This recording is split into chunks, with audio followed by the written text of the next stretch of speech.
She was special, even as a young girl. And she's still special. She was special and is still special. And for me, it had to be her. You know, it was a privilege for me to be acquainted with her. I remember telling her that I don't deserve her. But at the same time, nobody deserves her better than me. Nana.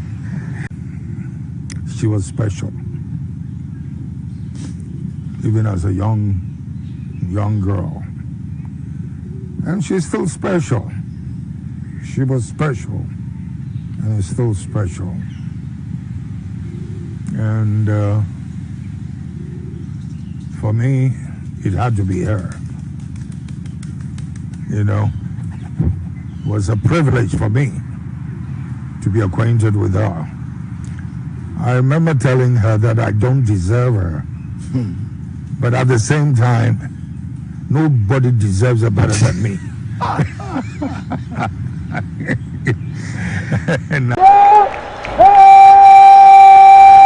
And we can see the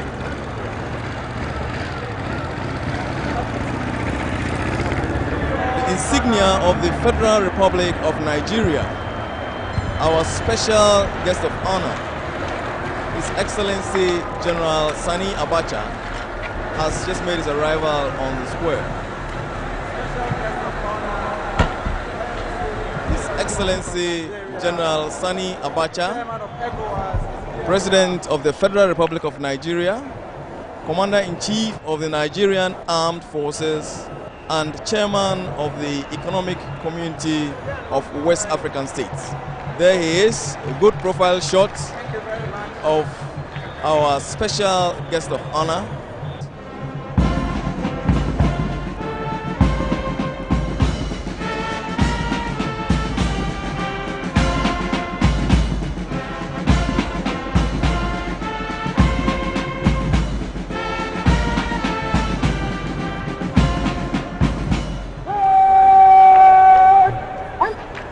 Having taken the compliment from the guard commander, our special guest of honor, His Excellency General Sani Abacha, is escorted. Finally, he takes his seat. As you can see, is the turn of the president-elect. An open car wearing kente cloth and waving to the crowd. Even before he gets down, everybody can see him resplendent in his kente cloth and white jumper. And now it's time for President-elect J.J. Rawlings to walk towards the dais to go and take his position of the state sword. And there President-elect Rawlings goes to take his position. He greets everybody around and shakes hands with his brother, I should say, General Sani Abacha, head of state of Nigeria and chairman of ECOWAS.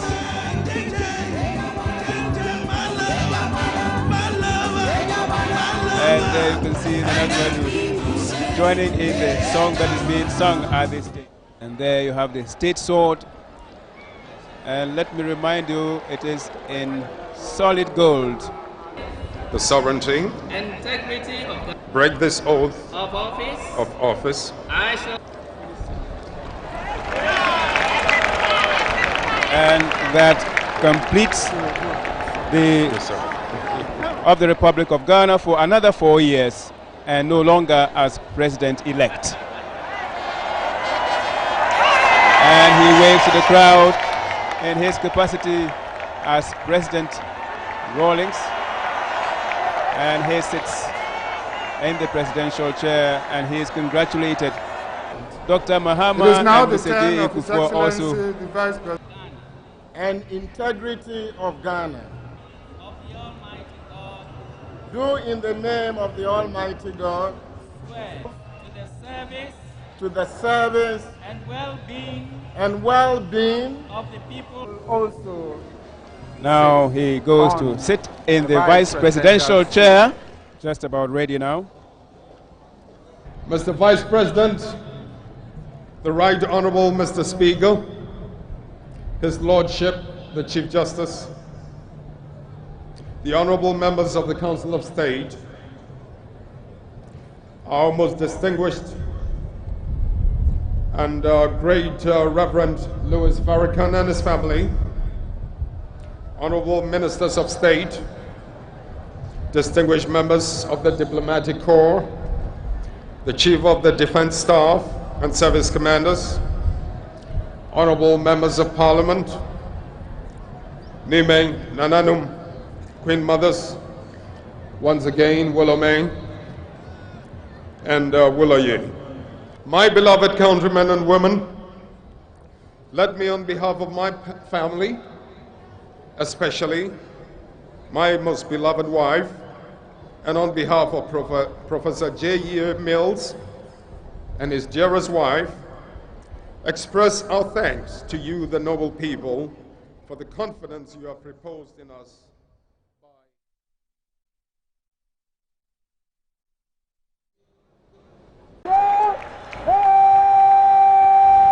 And we can see the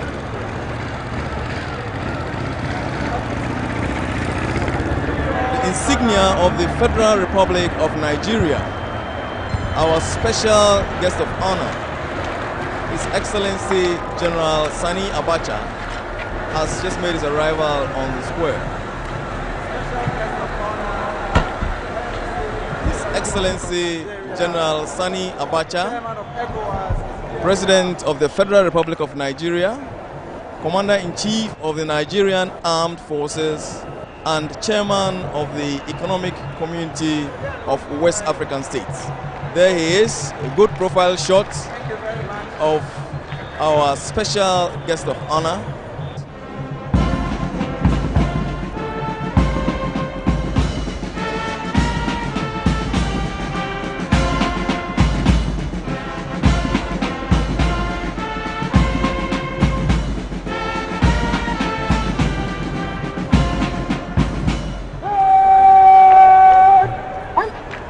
Having taken the compliment from the guard commander, our special guest of honor, His Excellency General Sani Abacha, is escorted.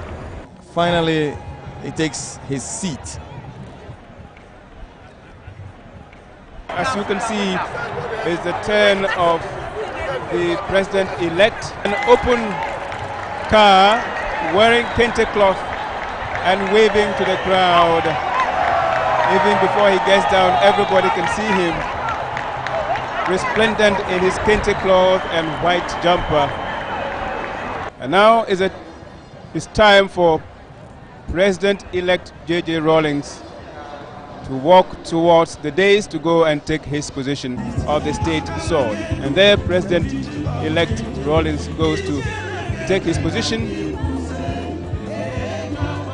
greets everybody around and shakes hands with his brother, I should say, General Sani Abacha, head of state of Nigeria and chairman of ECOWAS.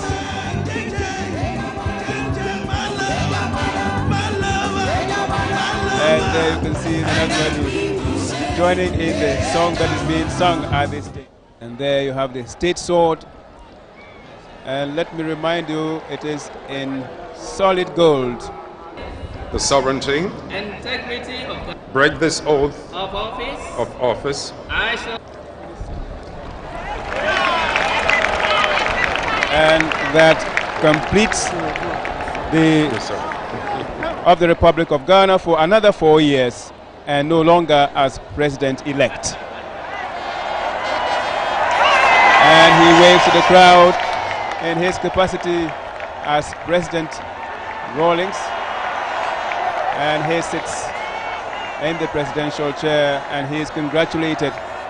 Dr. Mahama It is now and the Mr. turn J.A. of His Kufuor Excellency, also the Vice President, and integrity of Ghana. Do in the name of the Almighty God swear to the service and well-being of the people. also. now he goes to sit in the vice presidential chair. Just about ready now. Mr. Vice President, the Right Honorable Mr. Speaker, His Lordship, the Chief Justice, the Honorable members of the Council of State, our most distinguished and great Reverend Louis Farrakhan and his family, Honorable Ministers of State, distinguished members of the Diplomatic Corps, the Chief of the Defense Staff and Service Commanders, Honorable Members of Parliament, Nimeng, Nananum, Queen Mothers, once again, Willowmay and Willoye. My beloved countrymen and women, let me on behalf of my family, especially my most beloved wife, and on behalf of Professor J.E. Mills and his dearest wife, express our thanks to you, the noble people, for the confidence you have reposed in us by your mandate. Mr. Speaker, I wish to commend Mr. J.A. Kufuor and Dr. Edward Mahama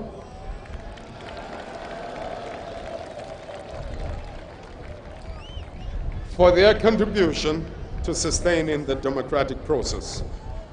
I am very pleased that their parties, namely the NPP, the PNC, and the PCP are now represented in Parliament. Honorable Mr. Speaker, the NDC through its representatives, numbering 133 in the House, will strive to maintain the best possible relationship with the 66 representatives of the minority parties. Ladies and gentlemen, we seek to work in close consultation with all parties and political interests through the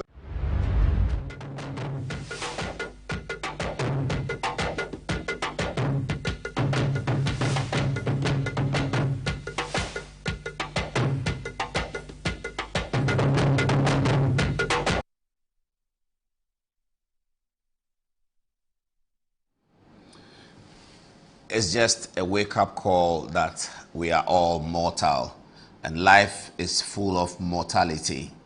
I've been speaking to friends of mine of my age, and everyone is sad and down, not just about the event of the passing of Nana Akufo-Addo Agyeman-Rawlings today, but for the fact that the funeral of Madam Cecilia Johnson has not yet been conducted, and then Mrs. Rawlings dies. These were people who penetrated our television sets and who punctuated our lives so regularly that we had always forgotten that they were not immortal. Flight Lieutenant Rawlings has died. We're looking at the video right now that we showed you, and I was telling the people in the studio, can you imagine that everybody there is dead?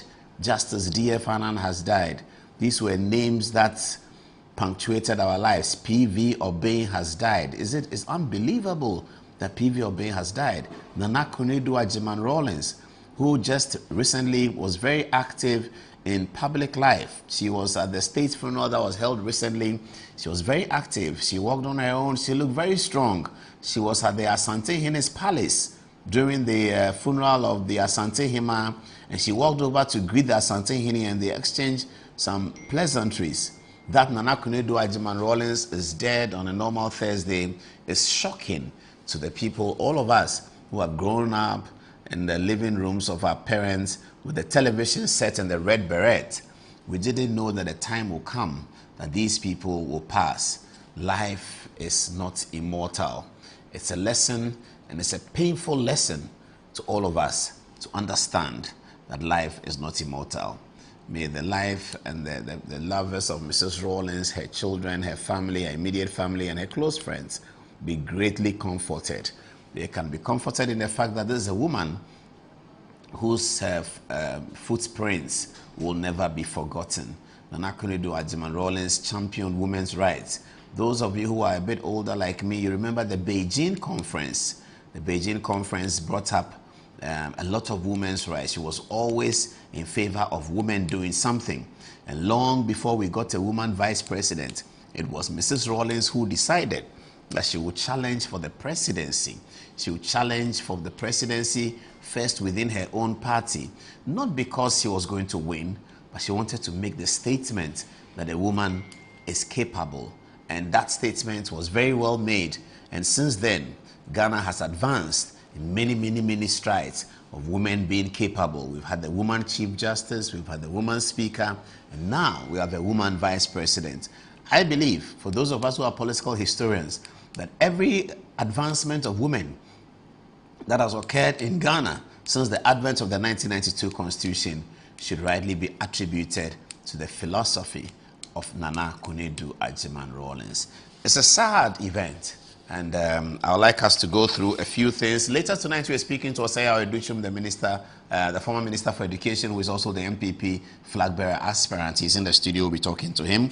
Let's take some time in the first part of our program to really dig into the history and show you things that you have never heard before about Nana Akunedu Agyeman-Rawlings. We'll take the opportunity then to introduce you to our book, because I've gone into the book to pick up some stories. You know, it's the 77 stories. There are 2 stories in the 77 stories that are about Mrs. Rawlings. Very interesting. And Ambassador Spiogabra speaking referred to one of them. And tonight I'll be showing you those 2 stories so that when you get your copies of the book, in reference to, in reverence to Nana Akunedu Agyeman-Rawlings, you can read those 2 chapters on her, those 2 stories on her. I'll be sharing them with you very shortly. Now, though, let me pick it up with the tributes that have come in. Samira Bawumia, who is the former second lady and who was recently seen in public chatting heartily with Nana Akunedu Agyeman-Rawlings, has issued a tribute. Is this something I have to read? Shall I read it on the screen? They'll tell me what to do. Perhaps they'll put it on, and then it's not a very nice evening, is it? And this is the second time that we have had to come in and celebrate a distinguished Ghanaian who has passed. I have to go over to the touch screen and look at it on this occasion. It's very, very sad. Tonight, Nana Akunedu Agyeman-Rawlings, Your Excellency, rest in perfect peace, 1948 to 2005.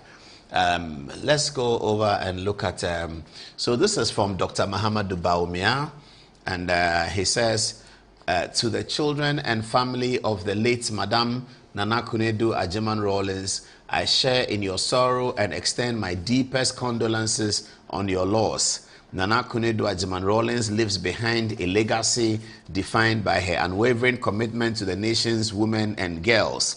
Throughout her time as First Lady of the Republic of Ghana and beyond, she was a true champion of women advocacy.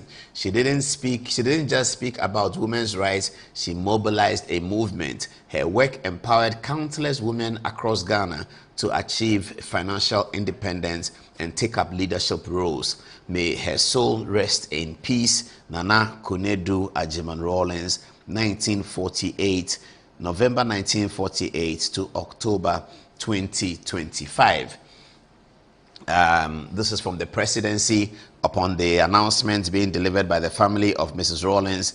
Presidency said, may God grant Nana Akunedu a peaceful rest. That was from President John Dramani Mahama. Now, Nana Addo Dankwa Akufo-Addo, who forged an excellent relationship with Nana Akunedu Agyeman-Rawlings over the last 8 to 9 years, and they have been very, very close since then. And Nana Akufo-Addo, obviously disheartened by the news, writes that my wife Rebecca and I are deeply saddened by the news of the untimely passing of the wife of the late first president of the Fourth Republic, His Excellency Jerry John Rawlings, the longest-serving First Lady in our history and the founder of the 31st December Women's Movement, Her Excellency Mrs. Nana Akunedu Agyeman Rawlings. As a role model for women in Ghana and across Africa, Mrs. Rawlings' gender advocacy and women empowerment initiatives remain impactful to this day. Her commitment to the growth of the women's movement in Ghana and Africa can never be forgotten. She was a warm and affectionate woman with a good sense of humor and was excellent company. My wife Rebecca, my children and I extend our deepest condolences to her children and family on this sad occasion. May her soul rest perfectly in the bosom of the Almighty until the last day of the resurrection, when we shall all meet again. Rebecca Akufo-Addo says, my deepest condolences to the family and friends of former First Lady Nana Akunedu Agyeman Rawlings in these difficult times. May her soul rest in peace. Samira Baumia says, I'm deeply saddened to learn about the unfortunate passing of Her Excellency Mrs. Nana Akunedu Agyeman Rawlings, the former First Lady of Ghana and founder of the National Democratic Party. Mrs. Rawlings was an inspirational figure who fiercely championed women empowerment in Ghana. She will be fondly missed. May God grant her a peaceful rest and strengthen her children and her entire family. Ambassador Victor Smith says Ghana has lost a bold and visionary leader. Victor Smith mourns with Nana Akunedu Agyeman Rawlings. Nana Kwame Bediako, Cheddar, says, from Nana Kwame Bediako to the late former First Lady Nana Akunedu Agyeman Rawlings. Cheddar is quite dramatic, viewers. You know that Cheddar is not just going to put up a tribute. He's going to be dramatic about it. So look, have a look. He says, oh no, my heart is broken. Who will give me those gentle nudges again? Those whispered teases wrapped in wisdom, followed by laughter that could lift even the heaviest heart. You were my friend, my mother, and a true matriarch of this nation. My words are not enough to express the depth of my sorrow at this moment. If only I could share the pain of Kimathi, Zaneto, Ya Asantewa, and our dear Princess Amina. I will take a portion of their grief upon myself just to ease their burden. What a beautiful spirit we were blessed to have in Ghana. Our First Lady, our Mother of Strength, our symbol of grace. Your elegance, your compassion, your love for children and women, your leadership and your fashion sense made you more than a First Lady. You became a beacon of Ghanaian womanhood. And he goes on and on and on. Nana Kwame Bediako. So tributes pouring in for Nana Akunedu Agyeman Rawlings. I'm sure that as the days go by, we're going to see tributes from Mariam Babangida, the former First Lady of Nigeria. We're going to see tributes from Mrs. Abacha, another former First Lady from Liberia. We're going to see tributes from Ellen Johnson Sirleaf, the former president of Liberia. We're going to see tributes from Graça Machel, the former wife of Nelson Mandela. Nana Akunedu Agyeman Rawlings was very influential across all these places in Africa and across the world. Ghana has deeply lost. Let's take the video of the visit of Ambassador Spio Gabra, and then we'll come to show you the two stories in our book about Nana Akunedu Agyeman Rawlings. We'll read some of the stories to you, but we'll urge you to buy the book and read the full story, and then you can get all the information. So this is the video of when Ambassador Spio Gabra visited the home of Nana Akunedu Agyeman Rawlings after the unfortunate announcement. Incidents where a close friend, a close relative may also depart. And so when such incidents take place, we often are left with grief and all kinds of emotions run into our heads. Eventually, in many cases, the truth comes out and we come to terms with it. At this time, I've not come to terms with this truth, so I can only express my grief and my sorrow if it turns out to be true, and wish the family and all of us in Ghana and the whole of Africa really our condolences if it turns out to be true. Doc, what principles and if you like moral, standards of the former First Lady as a key member of the NDC, are you able to most reflect on? There's a lot to reflect on, a lot to be said at the right time. But her greatness has not been fully appreciated, partly because of the circumstances in which NDC lost power and the unfortunate developments that took place after we lost power, with her 31st December Women's Movement being investigated in a very unfriendly manner by the Kufuor government at the time. The fact that she had to go to court for many years, and even her late former husband, President Rawlings, also had to be in court, sometimes standing for many hours. It was a low moment in Ghana's democratic development. But NDC has won power and lost power, and we've seen at different times when the former President Rawlings was also alive, he tried to restrain himself with many of the negative things that are going on in our country,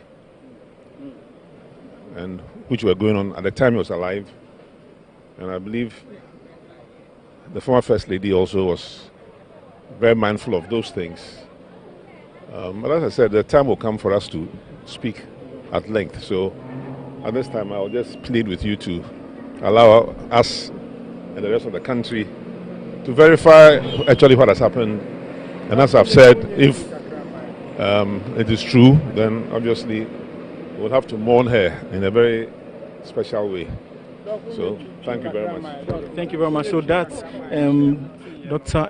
Eko Spio-Garbrah, former Trade Minister, and also a former presidential, Ambassador Spio-Garbrah's tributes, which is quite solemn, takes us to our first story in the book, The Africa's New Constitutional Leadership, the 77 Stories That Define Ghana's Fourth Republic. Is a book by Paul Adomotri, and in there is 2 stories about Nana Akufo-Addo Rawlings that you didn't know. Let me run it through very quickly, and it is story 11, and it's entitled The Political, Social and Legal Drama Preceding Election 1996. Now, this was election 1996 coming up. Some of you didn't know it, but you know elections and how it goes. So let me just go to the story. Nana Akufo-Addo Rawlings and the dramatic event during the 1996 campaign. The story is as follows. The story is told of a dramatic day during the 1996 campaign. The day starts normal as any other for Nana Akufo-Addo Rawlings. She goes to work as usual, but keeping an eye on the campaign PR efforts. Upon her return home to have lunch, she is said to have observed that one of her children was jubilantly singing an MPP campaign song. Mrs. Rawlings became alarmed and wondered why her daughter would be singing an MPP campaign song in her house with weeks to go for the voting. She then considered that campaign PR strategies were not working and that things were shaky in that regard. As a result, Madame, as she was affectionately called an urgent campaign PR meeting in her house that afternoon at about 2 p.m. The meeting was attended by all the important people. Some, however, were surprised by the presence of Eko Spio-Garbrah, because Eko was at that time Ghana's ambassador to Washington and was expected to be out of the country. But it turned out that the entire meeting was about Spio-Garbrah.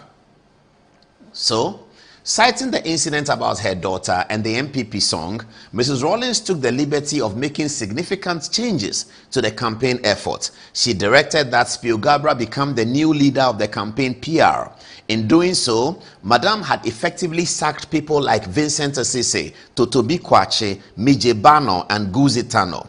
The atmosphere in Madame's rich residence that day was tense, and the rumor mill carried the narrative the entire movement had been orchestrated by Spio-Garbrah so that he would hijack the entire 1996 campaign away from the Fanti Confederacy of Totobi Kwache and Ahoy. What was unknown to Spio at that time was that the Fanti Confederacy and the Ahoys owned the number 2 ticket for the campaign, because they had placed Professor Mills right there, and they were not going to let their role in the campaign be easily diminished. Thus, it is said that when the Fanti Confederacy gave instructions to all persons who were working on the campaign PR to the effect of having them think that no new decisions had been made at Madame's meeting. Ekos Spielgabra, meanwhile, began his work in earnest and became the important voice appearing on radio and television for the NDC's campaign. Spio spoke well and had relationship with many MPP figures on account of their days in Achimota School.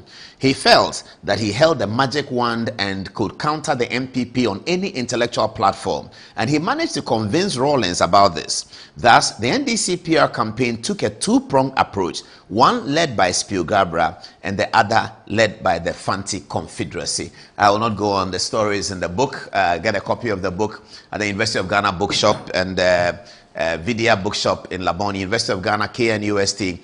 They all have the book. So that's one story about Nana Akunedo Agyeman Rawlings that you need to read from our book, a lot of gossip. Then there's a second story. Is that the beginning of the second story?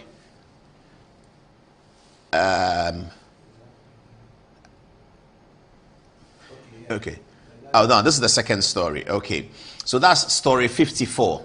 Mrs. Rawlings challenges President Mills for the NDC leadership in 2012. Within 2 years of his government, it became obvious that the relationship between Professor Mills and Rawlings had broken down beyond reconciliation. In fact, Kwame Ahoy, in his book Working with Rawlings, narrates how some of the younger communicators in the party were coached and prepared to direct negative communication against J.J. Rawlings in response to what they thought was Rawlings' bothersome approach to Mills. It came as very little surprise when the office of the former First Lady, Nana Akunedo Agyeman Rawlings, picked up nomination forms preparing to challenge the incumbent president, Professor Mills, for the nomination of the NDC ticket. This offended the Mills caucus, for they reminded the Rawlingses that during the second term bid of J.J. Rawlings in 1996, no party was permitted to challenge Rawlings' bid. The actual Congress took place on a football park in Sunyani in the Bono regional capital. During the return of nomination forms on behalf of Professor Mills, the Mills campaign stripped their opponents to the bone as they presented several high-profile NDC members to endorse the Mills candidature. Most of the senior women who came up to endorse Mills had at a point in time been key allies of Mrs. Rawlings during her days as First Lady. Such women included Betty Moldy Drisu, Mrs. Sherry Aite, Mrs. Cecilia Johnson, and Madame Ama Benyuado. This single act suggested to many that it was going to be very difficult for Mrs. Rawlings to make an impact in the presidential primaries against Professor Mills. Voting day in Sunyani. On voting day, President Rawlings, as founder of the party and a high-profile guest at the event, found himself in very difficult circumstances. The party was in government and had a sitting president. Normally, such sitting presidents go through unopposed for the second term bid for their party's nomination. He, Rawlings, had benefited from a similar gesture, and the man that he had introduced to Ghanaians was now president and seeking a second term. But the challenger to this established convention was none other than his own wife. Everyone was waiting to hear Rawlings' speech and hopefully glean his position from whatever speech he would give. I'll leave it here, and if you get the book, you'll find out what Rawlings said. All of this captured in the book entitled The Africa's New Constitutional Leadership, the 77 stories that defined Ghana's Fourth Republic. 2 of the stories about Mrs. Rawlings, and again, the book is available at the University of Ghana bookshop. There you go. It's available at the University of Ghana bookshop, and it's also available at the KNUST in Kumasi. The KNUST bookshop is selling at 200 cedis at the University of Ghana bookshop and the KNUST, and it's also selling at Vidya bookshop. So you can get those stories. As we mourn Mrs. Rawlings, you know that even before she passed, our book had captured the history. And that's it on Amazon as well. And on Amazon, your step 1 is to go to www. We'll put all of this on our social media page so that you can see it. We've done the Amazon. We don't have much time. Come back quickly to the studio and let's get ready for the interview. Now, though, we have a small 3-minute montage that we have prepared, as we always do, for the Nana Akunedo Agyeman Rawlings Memorial. This is it.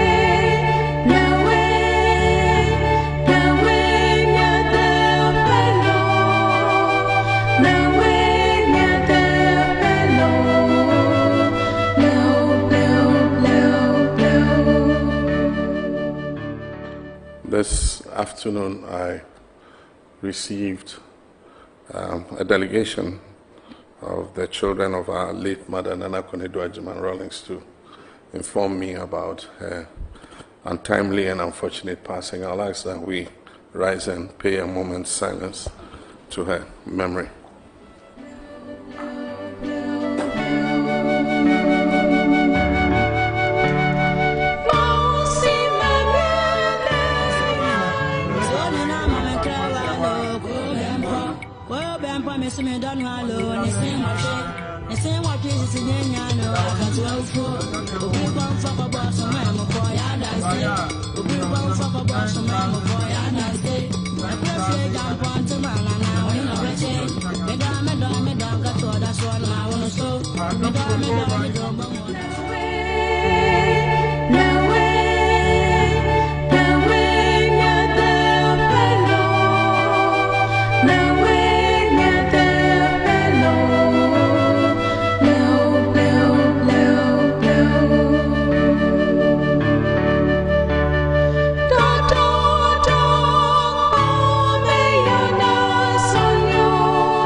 We take text message, short break, and then we go on to our interview. So, Ansaba, what are people saying? Thank you very much, Paul. Our first message is coming from Manfred. He says, "So sad when again, Ghana will forever miss you, Her Excellency Nana Konadu Agyeman-Rawlings." Coming from Hajia Miriam, she says, "Her Excellency Nana Konadu, you will forever be remembered in every Ghanaian market. 31st December movement with the Red Beret. You really paid your dues to Mother Ghana. May your soul rest in perfect peace. Amen." Busy Nana Kwame says, "Quote unquote, be bold, is gone. May your beautiful soul rest in peace." Sugri Jonah says, "May the soul of our dear former First Lady, Her Excellency Nana Konadu Agyeman-Rawlings, rest in peace." Ni Oko says, "May the gentle and beautiful soul of Madame Nana Konadu Agyeman-Rawlings rest in peace. Her movements and achievements as a fighter of the women's rights and also fighting for women's representation in politics, a lady who had Ghana at her heart, may her soul rest in perfect peace." Francis says, "Paul Adomotri will always give you the political history. You cannot disagree on this, even if you don't like him." Anita Efia says, "Rest in peace, Mrs. Rawlings." And lastly, from Yao, he says, "She was always smiling." Over to you, Paul. Right, let's take a short break. When we come back, Africa Watch had a feature on Osei Oduchum. We'll be talking to him about it when he joins us in the studio. So after the break, we'll be right back.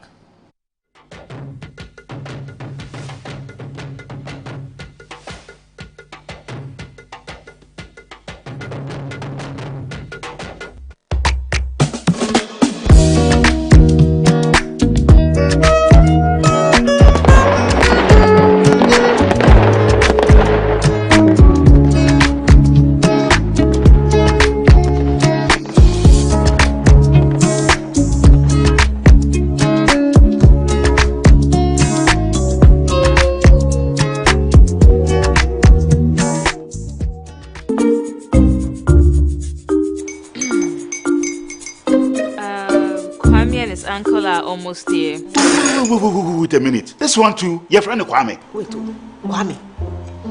As in the same Kwame again? Yes, Mommy. I'm the second coming. Into all this tension just to reintroduce that broke boy from Kaswa. Why would you deceive the family like this again? Now I understand the whole delay. Troll from Kaswa dear. Why wouldn't he be late? Obey him later. Of course.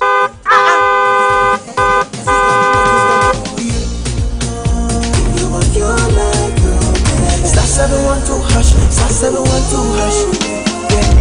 You go be the luckiest. Copy from Georgia be luckiest. From not the cause she be luckiest. Me and you go be luckiest. No matter what you're luckiest. Everybody go be the luckiest. God Kwame! Send your God down for boom. If you put it away, so would the coming of the Son of Man be. Is that his car? Dial star 712 hash. Choose your ticket. Enter your lucky number. Follow the prompt and let destiny handle the rest. This promotion is regulated by the NLA on the Caritas platform.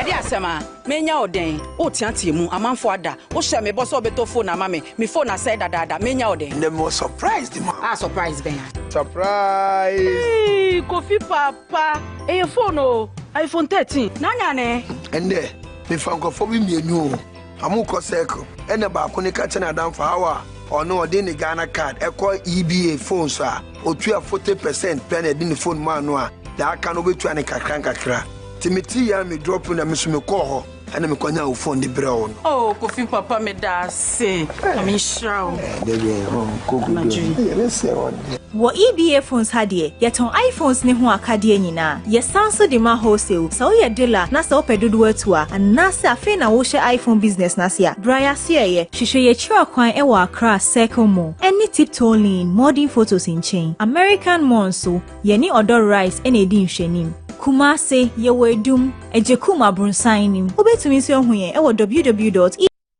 Yes, next. Hey, Nadia Benson, Asamo. Me didn't tum. Mr. Friend Calico, just call me cockroach. Now, Mr. Friend me once now. Hey, that's on you. Improve car.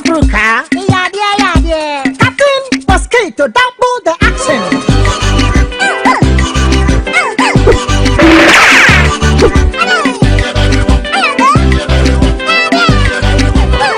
Me did Sasso spray. Mr. Friend Sasso quell. Yeah, go to my Sasso.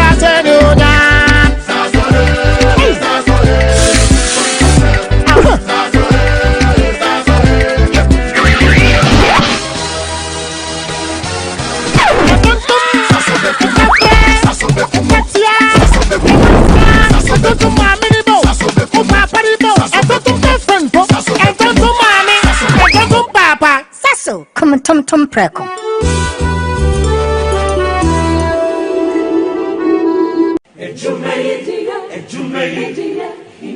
In life, choice is good, but choice plus safety is way better. Your safety and comfort is paramount. Under the cylinder recirculation model, you can buy LPG in a safe environment. All cylinders are inspected and maintained to the best safety standards, so your safety is assured. Just take your empty cylinder to the nearest exchange point and swap it for a filled cylinder. Different cylinder sizes will be available to meet your pocket size. Imagine cooking in a smoke-free environment. This will improve the health and well-being of you and your family.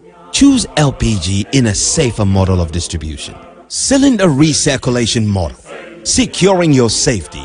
Creating more jobs. A message from the National Petroleum Authority under the patronage of the Ministry of Energy.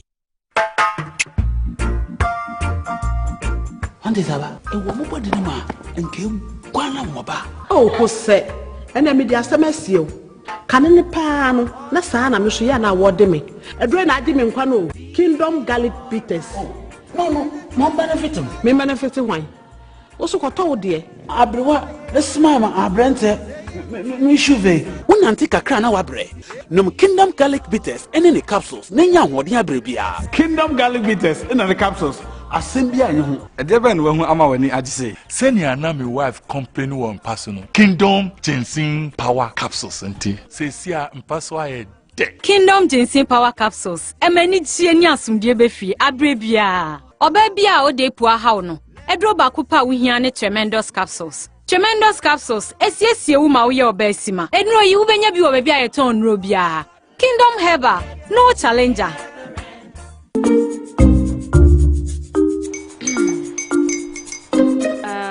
Kwame and his uncle are almost here. Wait a minute. This one too, your friend Kwame. Wait, Kwame. As in the same Kwame again? Yes, Mommy. I'm the second coming. Into all this tension just to reintroduce that broke boy from Kaswa. Why would you deceive the family like this again? Now I understand the whole delay. Troll from Kaswa dear. Why wouldn't he be late? Or be late? Of course. You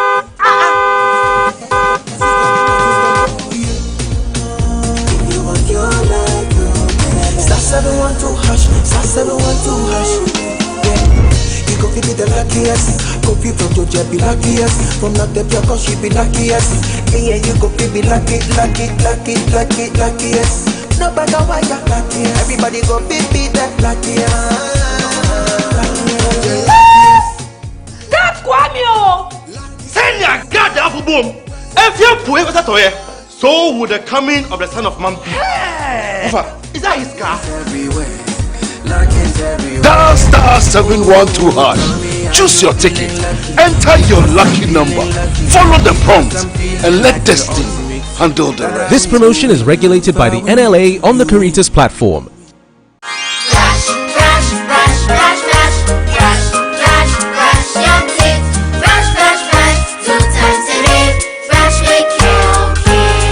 Hello, my friends. My name is Calcate Toothpaste. Wow. I was made to be gentle on your gum, but protected. I will protect your teeth from cavity, make your teeth whiter, stronger, keep your mouth fresh all day. And best of all, I'm strawberry flavored. So put on a smile and try me. That's amazing. Just try me. That's my job. If you say so, jump on my brush. Makes your teeth stronger, chicky whiter, chicky stronger. Yay! You did it! I'm glad you like your new toothpaste. Don't forget to brush both day and night. Calcates. Happy smile.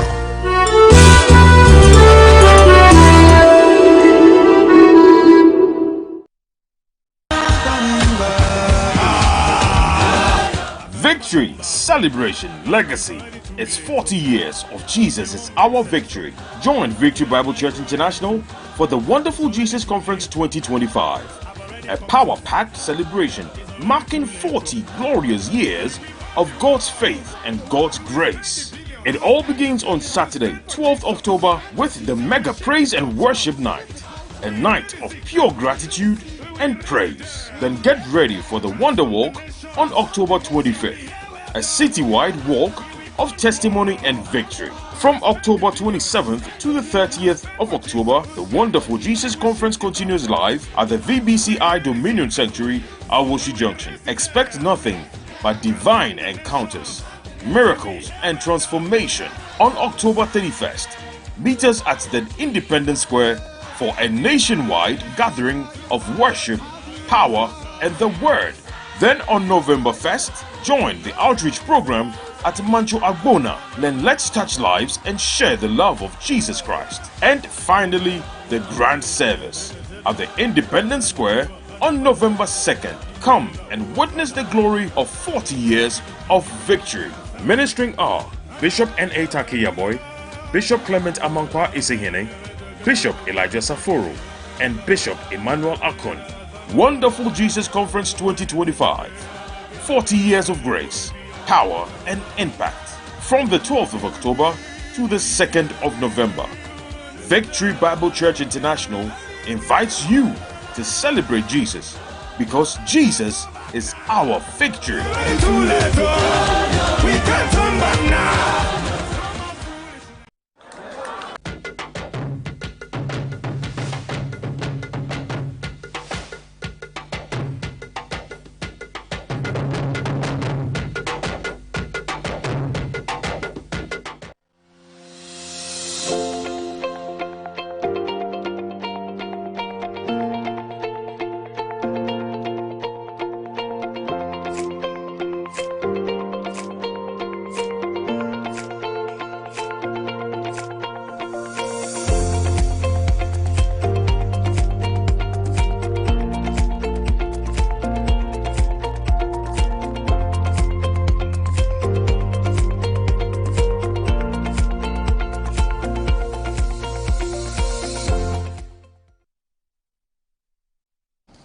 Welcome back to the show. Next on the agenda is a big interview with Dr. Osei Aduchum, who wants to be president of Ghana after having become what I think is one of the most successful ministers of education in terms of the way he articulated it. That may be, that is arguable, but what is not arguable, that Osei Aduchum is the one who introduced and enhanced STEM education in Ghana. We'll be talking to him in a bit.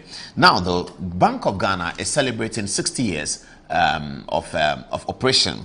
This year, the Bank of Ghana is celebrating 60 years of Ghana's very own cedi, a journey that began in 1965. From market stalls to mobile apps, from notes to digital wallets, the cedi has been part of every milestone and every dream. 60 years of value, pride, and innovation rooted in history, alive in every transaction and ready for the future. Our cedi, our heritage, the cedi, our identity, the cedi, our symbol of sovereignty, the cedi, our national pride.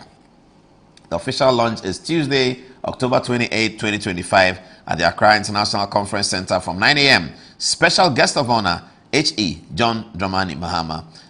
Be there. Let's celebrate the cedi. Let's give you a bit of history of the cedi on the touch screen as we get ready for the interview with Osei Aduchum, if our people can prepare him. This is the governor whom we salute. Governor Isiama used to be a deputy governor at the Bank of Ghana. Now he's governor. Very, very good man, and we salute him. He will be taking a lot of pride from the performance of the cedi. We often talk about how Ato Forson is forcing, but we don't talk about how Isiama is stabilizing the matters in the big, what do they call it now, Bank Square. So this is the evolution of the cedi, the currency. Prior to independence, the West African Currency Board issued the West African Pound. The West African Pound was then the currency issued into circulation during the Gold Coast era. It was the responsibility of the West African Currency Board to oversee the issuance and circulation of the West African Pound in Ghana and other Anglophone countries in West Africa. After independence, the West African Pound, shillings, and pence remained units of our currency in Ghana until July 1958. Bank of Ghana was established on March 4, 1957 as the new monetary authority to replace the West African currency. It subsequently issued the Ghana Pound. The sign of the Ghana Pound was pound and G, e.g. in 1958 as the main currency. In 65, Ghana adopted the widely accepted decimal system for its new currency issue, the cedi. The word cedi, which was derived from the Akan word cedi, cowrie shell, which was one of the commodities that was widely used as medium for exchange currency for transactions prior to the colonial era.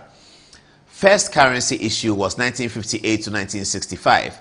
After independence, the West African Pound, which was introduced by the West African Institute, was regarded as a vestige of British colonialism that had to be changed. Bank of Ghana, after its establishment in 1957, introduced the first set of currency called the Ghana Pound, shilling, and pence to replace the West African Pound, shilling, and pence. Now, this is the currency that was issued back in the day.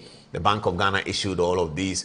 This is the Bank of Ghana headquarters printed on the cedi. And in those days, it was one of the best buildings and equal to any building in the world. In 1957, Ghana had this 6-story on the Accra High Street. Ghana started very, very well. All the accounts of history show that the Ghana, the Black Star of Africa, started very well. At some points we struggled, but now we are back on democracy. We've been doing it for 30 years. And if we have good people ruling us, hopefully we should get there. And that's why Osei Aduchum is here to tell us that he is one of the people who can take us there. This is the pound, £5 note. This is the £1,000 note. This is the penny coins that came in. I'm sure that on Tuesday, President Mahama is going to deal with all of this, and I guess he's going to perhaps issue a new note. We have the 200 notes, we have 100, we have 50, don't we? Maybe he's going to introduce a 500 cedi note. I don't know. I don't know what's going to happen. But maybe something like that will happen. Now, barely 3 years after the introduction of the Ghana pound, shilling and pence, the government initiated the move to adopt the widely accepted decimal currency system. A committee was set up by the government. It's called the Cassels Committee to come up with a roadmap. In early 1965, the then Minister for Finance, Kwesi Amoakwata, announced the government's decision to introduce a decimal currency into the country from July 1965. The names of these banknotes were the CD, derived from the word, okay, we know that already, and then the peso. Now, this was the first CD that was issued by the Bank of Ghana. 5 CDs, 1 CD, 10 CDs, 50 CDs, and 100 CDs. Oh, that's great. So in those days, if you're a cocoa farmer and you sold your cocoa, they give you several 50 CDs. And it was great, it was beautiful, it was heritage, and everyone liked it. Let's take the Bank of Ghana and the CD back to the days when it will not be looking very nasty and dirty in the market. These were the coins that were issued: 10 pesos, 50 pesos, 25 pesos, and 5 pesos. The Bank of Ghana has come a long way. The overthrow of the CPP government in 1966 led to the decision to replace the existing currency, primarily to do away with the portrait of Dr. Kwame Nkrumah on the currency. A new currency without the portrait of the former president was therefore introduced on February 17, 1967. The name of the new banknote was, however, slightly changed to the new CD, and pesos was maintained as the name for the new coins. This is what was introduced after 1966 coup d'etat. Bank of Ghana, they put cocoa on it. There's 1 CD, this is 10 CDs, and there's 5 CDs. That's the story, and this is the associated pesos with it. The fourth major currency issue took place in February 1972 after a military coup that led to the overthrow of the government of the Second Republic led by President Edward Akufo-Addo and Prime Minister Buzia. A committee was formed with the Bank of Ghana's governor, Frimpong Ansah, as chairman to oversee the reissue of the CD with the NCD symbol. The newly introduced banknotes became simply known as a CD, with denominations as follows: 1 CD over here, 2 CDs here, 5 CDs here, and 10 CDs over there. This is what was introduced. And I'm taking you through the journey of the CD. On March 9, 1979, the government announced introduction of new CD notes to replace the existing CD notes. Discount of 30% amounted to 5,000. I think they dropped the value of the CD a little bit. This is what we had. I'm guessing some of those who are my age maybe came to see this one.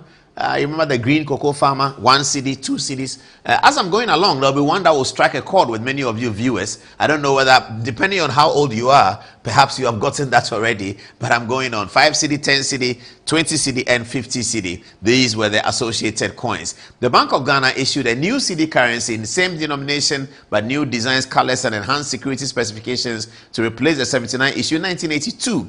The most notable aspect of the issue was the 50 CD denomination. And there it is. This one I remember. The 100 CDs here, I remember. And then you have 20 CDs, 10 CDs, and 50 CDs. Put it on the screen for the viewers to see it. Excellent. Yeah. So that's the CD denomination at the time. Let's move on to the next one. This one, 500 CD Bank of Ghana. No, do I remember this one? Not quite.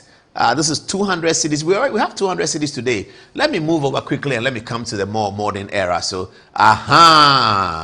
this one, 5,000. Everybody should remember this. If you don't remember this, you're a Gen Z. Yeah, but Gen Z, you have your own. It's coming. Did we have 10,000 CDs, 1 note? Yes. Hey, is it true? I can't remember. Our viewers, help me. We had 10,000, 1 note. So 2 of it is 20,000. Hey, sir. 10,000 pa. Hey, Ghana, my happy home. Okay, this is the associated coins with it. Let's move on. Let's see whether we can get to the present day. Yes, 2007, 2019. After decades of high inflation coupled with persistent depreciation against major currencies, the Bank of Ghana decided to redenominate the currency by removing 4 zeros. The new notes were introduced on July 1, 2007. Yes, this one is coming home. That's 1 CD, 5 CDs, 5 CDs, 50 CDs. We still use this. 50 CDs, 10 CDs. We are here now. We're still on this one. 20 CDs. I don't know whether on Tuesday President Mahama will be introducing a new note. The 50 CDs is still here. 5 cedis, and that's the big story of the Bank of Ghana. We'll continue with the story on Tuesday. We'll say something about the story as well. Just one word on AT, Telecel, KPMG. Yes, before I do that, viewers, this is a very sad story. Help Blessed beat acute myeloid leukemia. Call for donation. Account number is there. Jobless Kofi Amejo Fidelity. Jobless Kofi Amejo Fidelity Bank Adenta branch. The Momo number is also there. Now this gentleman is looking for donations for leukemia. Friends of his sent it to me. Very young people. They called me and they said, Mr. Paul, can you put it up because our friend is dying and we've struggled. We are trying to raise money for him, but we are not getting enough. We think that if you put on Good Evening Ghana, maybe 1 or 2 people will see and donate. I'm very sorry about this. Oh, very nice guy. Great potential. This guy could become anything. Viewers, let's try and save this guy. We'll put the photograph on our Facebook page and then you can share it with people and you can donate to the number. May God heal him. Let him know that by his stripes we are healed. And it's a call for the leukemia. He's battling leukemia. He needs some money to do some blood transfusion things. And when you see his friends and the way his friends are very eager about it, they are all young people. They don't have that much. They are putting their little resources together and they've been able to keep him alive until now. They desperately need help from all of us. Let's look at it. I'll put it on our Facebook page and then we can deal with it. Okay. Now, let's go to Airtel and those things. I'll come to Oral. And after that, we are ready with the Educhim interview. So the story is continuing, viewers. It's getting very serious and very interesting. Telecel are doing some interesting things. They've been growing by 25% over the few years. On Tuesday, we'll tell you a lot more about Telecel's growth. The old Vodafone, Telecel, they are doing very well. But the story here, you know, I was related to KPMG the other day. A very high-profile official, very, very high profile, and this is the only thing I'll say, and I'll continue the story on Tuesday. A very high-profile official is reported to have demanded money. A very high-profile official, very, very high profile. I don't know whether I won't say whether he's NDC or his MPP, but it's a very high-profile official in this transaction has demanded money and gave a timeline for which the money should be paid. Significant amount of money. We'll get there. We'll deal with that. Very high-profile official. It's very interesting. Some meetings were had. Important meetings were had. Some important people were in the meeting. And then a very senior person is asking for something to do with everything. Leave it here. Educhim is in the studio. We'll take it one after the other. So let me go to Anziba. Anziba, give us some text messages as we settle. Let Anziba come on the screen. Yes. Okay. Let's go. Let's start. Compassionate heart. In deep sorrow, I send my condolences to the Rawlings family. Through all the changing scenes of life, in trouble and in joy, the praises of God shall still my heart, my tongue employ. May the soul of the departed rest in peace. Coming from Kamaru, he says, she served Ghana, Africa, and the world. I love Rawlings and Nana Kunedu. They are the turning points of Ghana. May her soul rest in peace. Coming from Anthony Kessie, he says, Dr. Yao Osei Educhim has really paid his dues for Ghana, especially in the education sector. He has really transformed the education sector, and he will definitely deliver when he's given the nod as the president of Ghana. Again from Anthony Kessie, he says, RIP, former First Lady. We are waiting to watch the man who has transformed Ghana's education sector, Dr. Educhim. From Prince, he says, this is the show we want. Paul, good evening, Ghana is the superpower of all political shows. Let's see if we have some more messages. Nanesi says, yes, I remember the 10,000 Ghana cedis so well. During my SSS days, my dad gives me that, mostly for my banker's draft. Coming from Yusuf, he says, good evening, Apostle Paul. It's really unhealthy to hear the unfortunate demise of such a great woman, the First Lady of the Fourth Republic of Ghana, Nana Rawlings. Amponsa Isaac says, YOA, the best candidate for choice for the NPP presidential candidates. Lastly, from Junior Akbar, he says, the fact of the matter is simple. We, the grassroots of our party, are not ready to change our 2024 flag bearer, we still believe in him and we will vote for him as our flag bearer going on the 2028 elections. Over to you, Apostle Paul. Those three are working on it. Such a very good day. Doc Osaya Duchum, good evening. Welcome to the show. Thank you. We have to start with Nana Akunedu Agyeman Rawlings. I'm sure in the days when she was doing a lot of her work, you were in America, but as a Ghanaian, you were following. What observations did you make? I was in Ghana. Oh, in the days of the 80s and the 90s? Yeah, I mean, I was in secondary school from 1. Oh, I see. I see. In the revolution days. The revolution days, and then I, of course, we were watching her on TV at the time. And then, whilst I was in the US, she visited as a first lady in the company of the then Ghana's ambassador to the US, Kobe Kumsen. Yeah. Yeah, and at that time I was the president of the Ghana Association of Southern California, so I got to host her. Oh, I see. In terms of community meeting and other meetings that we attended. So that is why I had a person-to-person encounter with her before coming down to Ghana. A very affable, wonderful lady by all standards, and you meet her and you like her.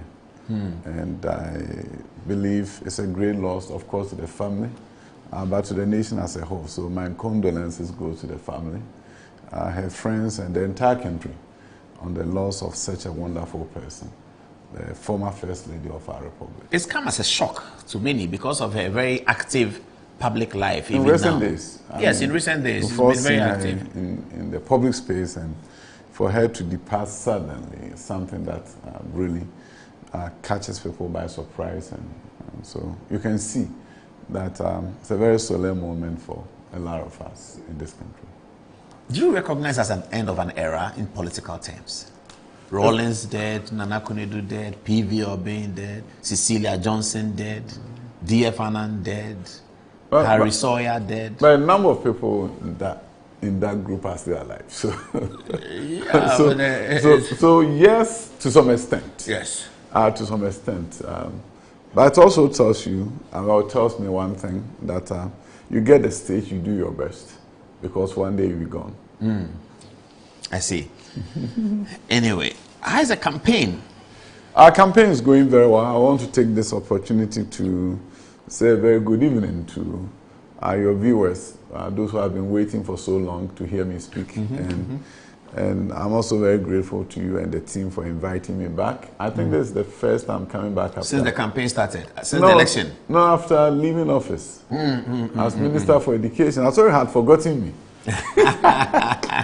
But now I'm back. People said I should ask you a question. You didn't contest the last MPP primaries. Yes. But you are contesting now. Yes. Why? At that time, I was the Minister for Education. I had so much work to do. Yes. You know, I had a wonderful opportunity, second term of Nana Danko Akufo-Addo. And I thought, at that time, I had to finish my work. And I don't think the president would have been happy if I was to tell him that, Mr. President, I've done 3 years for you, I'm moving on. Because you know that if you were going to go through the primaries, you had to leave your position. I thought I had unfinished business.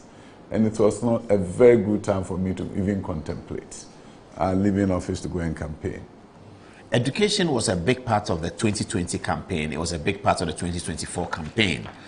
The MPP won the 2020 but lost the 2024. Does it suggest that the education message, people were tired of the education message? I'll not say so. I'll tell you a story of what happened. Actually, this happened in a car from Enchi. Enchi to Asankregwa. Enchi is Western region. Enchi is Western. It's Western, okay. No, actually Western North. Western North. Yeah, Asankregwa is Western. Okay. So the passengers traveling on this minibus from Enchi to Asankregwa. And according to the news person who was going to be the election observer at Asankregwa, because this was the election eve, and he said something took place in the car. And he actually recorded for me, put it through social media so that it could get to me, and it got to me. And he said there was a huge debate in the car. There were those who were saying, we're not going to vote. At all? At all. And then the driver said, I'm going to vote. And they were all curious as to why the driver was saying he was going to vote. So they said, why are you going to vote? And he said, I'm going to vote because of Dr. Ayose Duchum. I'm going to vote because the work he has done, I don't want him to stop. I really want the MPP to win so that he can continue the work that he has been doing. So I'll tell you this. You can lose election based on many, many, many factors. And I don't think, you can see recently, and you see, and if you talk to people on the street, they still appreciate us for the work we did in education. So I don't think they were tired. There's a video I'd like you to watch about the placement. It's getting quite confusing. Whereas some people think that it's business as usual, everything is going on well, there are those who feel that it's not as good as it used to be. This video is by Edu Asare, who is former member of parliament for Adenta on the NDC side. He's an NDC man. He was on Asempa Radio complaining about the placement system. Have a look.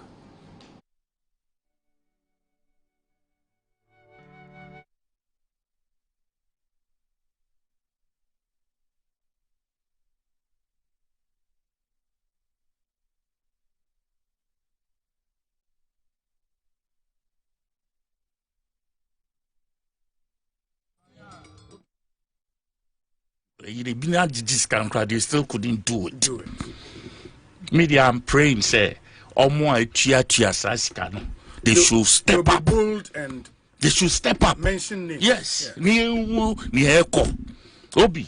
You see, a man yone one shot near the Ubi who so body be near the big Jerry Munina. Do you understand? Yeah. We went into this election with a certain level of integrity. Ghanaians felt say the BB share and say you bet me resu ye. And what hurts a bit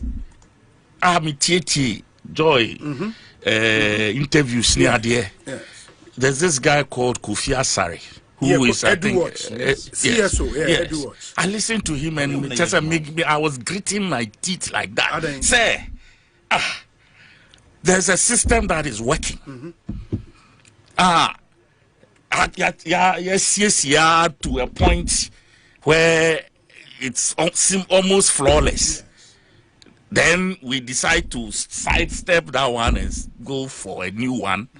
And that new one is rather giving us teasing problems that this other software had solved. I don't see it. You see, where me wo kukrumuti bakupe. And you can't boom.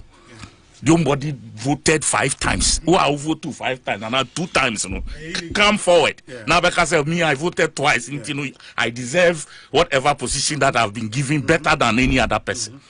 Yet the position as a trust on behalf of all of us.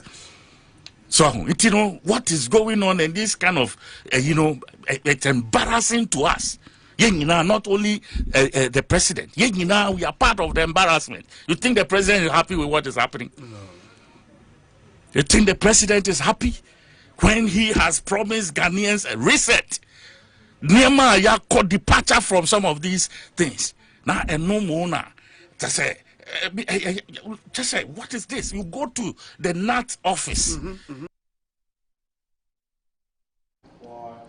Doc, are you aware of these things? He's complaining about the placement system. The president is not happy. Kofi Asare spoke. Yes, and he was right. Because when I took over, wherever challenges were there, we worked on it.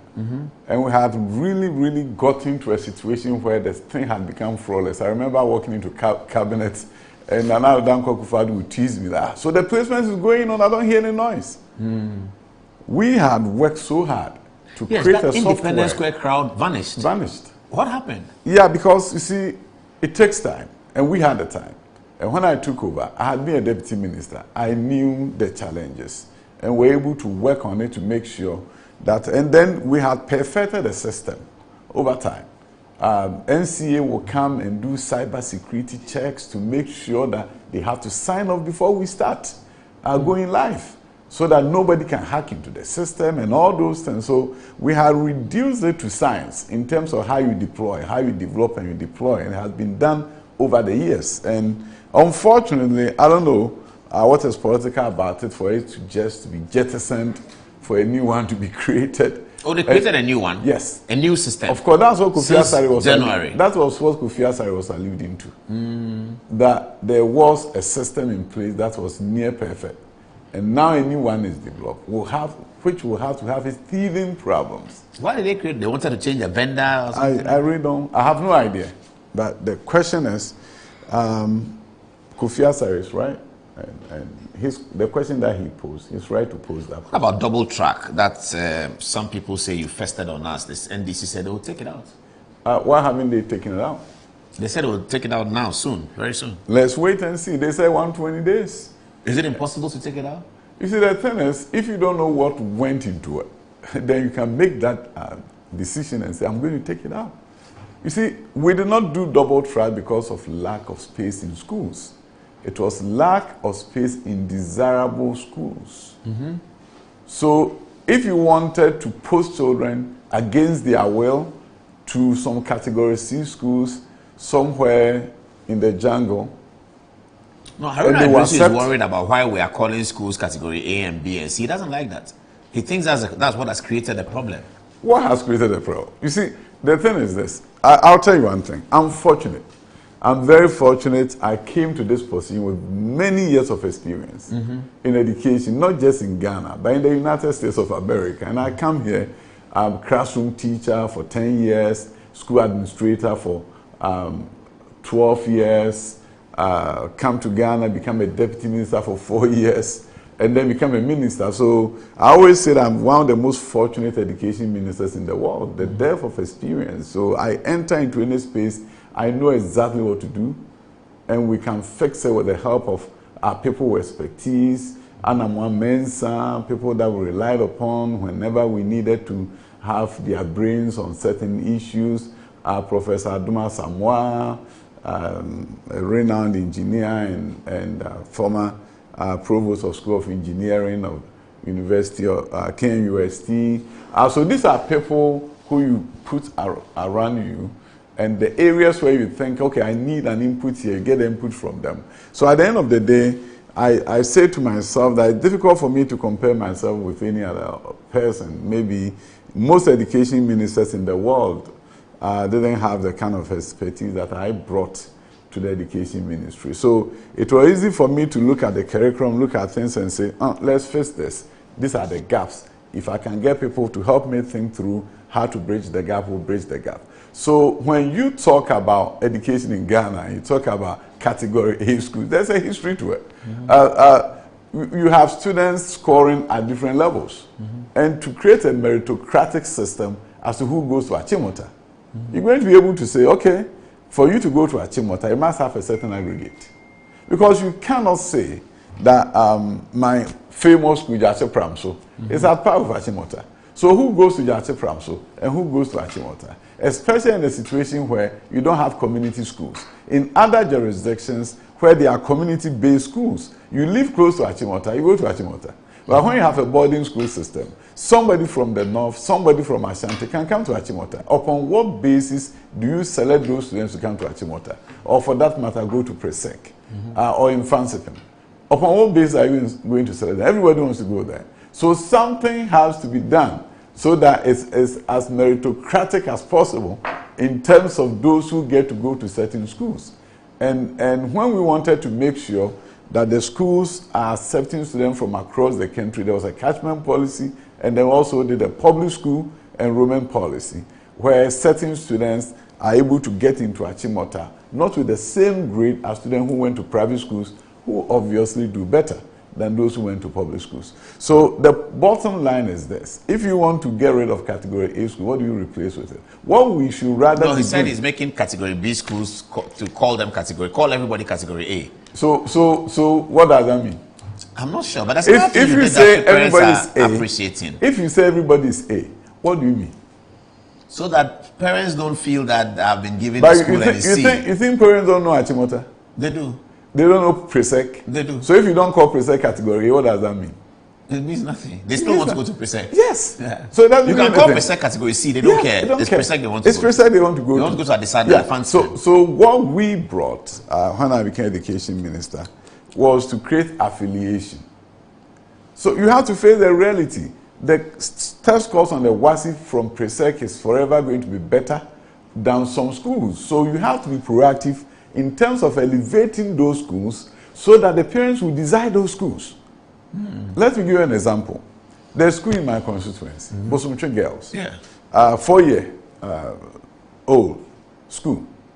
And parents with aggregates, students with aggregates 8 wants to go to Bosomtwe Girls. Why? Because we are affiliated with Wesley Girls in Cape Coast.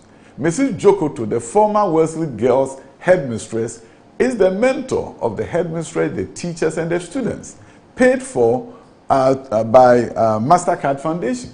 Oh, I see. MasterCard Foundation hired her for Bosomtwe Girls. For a number of schools, including Bosomtwe. To mentor all of those schools. Yes. Ahantaman Girls, a number of schools. What does that mean? The goal is that these schools will begin to perform just like Wesley Girls. So if you look at the case of Bosomtwe Girls, the first graduating class, 3 of them went to medical school. Never happened. Yeah, 50 of them went to engineering schools across the country. The other school that you developed in a similar way was the Manfi Girls School, Manfi which now people want it. Yes. People are looking to be posted there. They don't want a Bree Girls, which is nearby, but they want Manfi. Because there was a headmistress assistant headmistress from Wesley Girls who became the headmistress of Manfi Methodist. I see. Ahantaman Girls also get an assistant headmistress from Wesley Girls. Ahantaman Girls changes. So it was a deliberate government policy to bring these schools up. So and you give them science laboratories? Yes. And then one of the things that we did, science laboratories, of course, Ahantaman Girls, if you look at the labs, you won't believe it, the kind of labs they have at Ahantaman Girls. So consequently, parents don't feel shortchanged if they are going to Ahantaman Girls. If you create more schools like that, that is why we began to look at NELI, National Education Leadership Institute. That was training school leaders from across the country. We selected assistant headmistresses and assistant headmasters from the top performing schools. We started training them to be posted to Category C schools across the country so that they can go there and see those schools with the DNA of the high-performing schools where they had been assistant headmistresses. And then move those schools out, because we saw Aguna Nyakrum was a typical example. Assistant headmistress from Wesley Girls go there, the school moves into prominence. So it's no rocket science. If you want more Category A schools, it's no rocket science. And that's the reason why a school like Abomosu, we selected an assistant headmaster from PRESEC, your school, and took that person to Abomosu. So that it will begin to have the PRESEC culture. We even went another step further. I hope this policy is still working. Is it working? I don't know. But you don't know? We even went... in Parliament. You don't ask the minister. We can call and ask him. But we even went a step further. And what we did was that all new schools that we are opening have to be affiliated with an existing high-performing school, and the assistant headmaster from a high-performing school is going to go there. If the school happens to be a mission school, what we're going to do subsequently was that we're going to give them chaplains.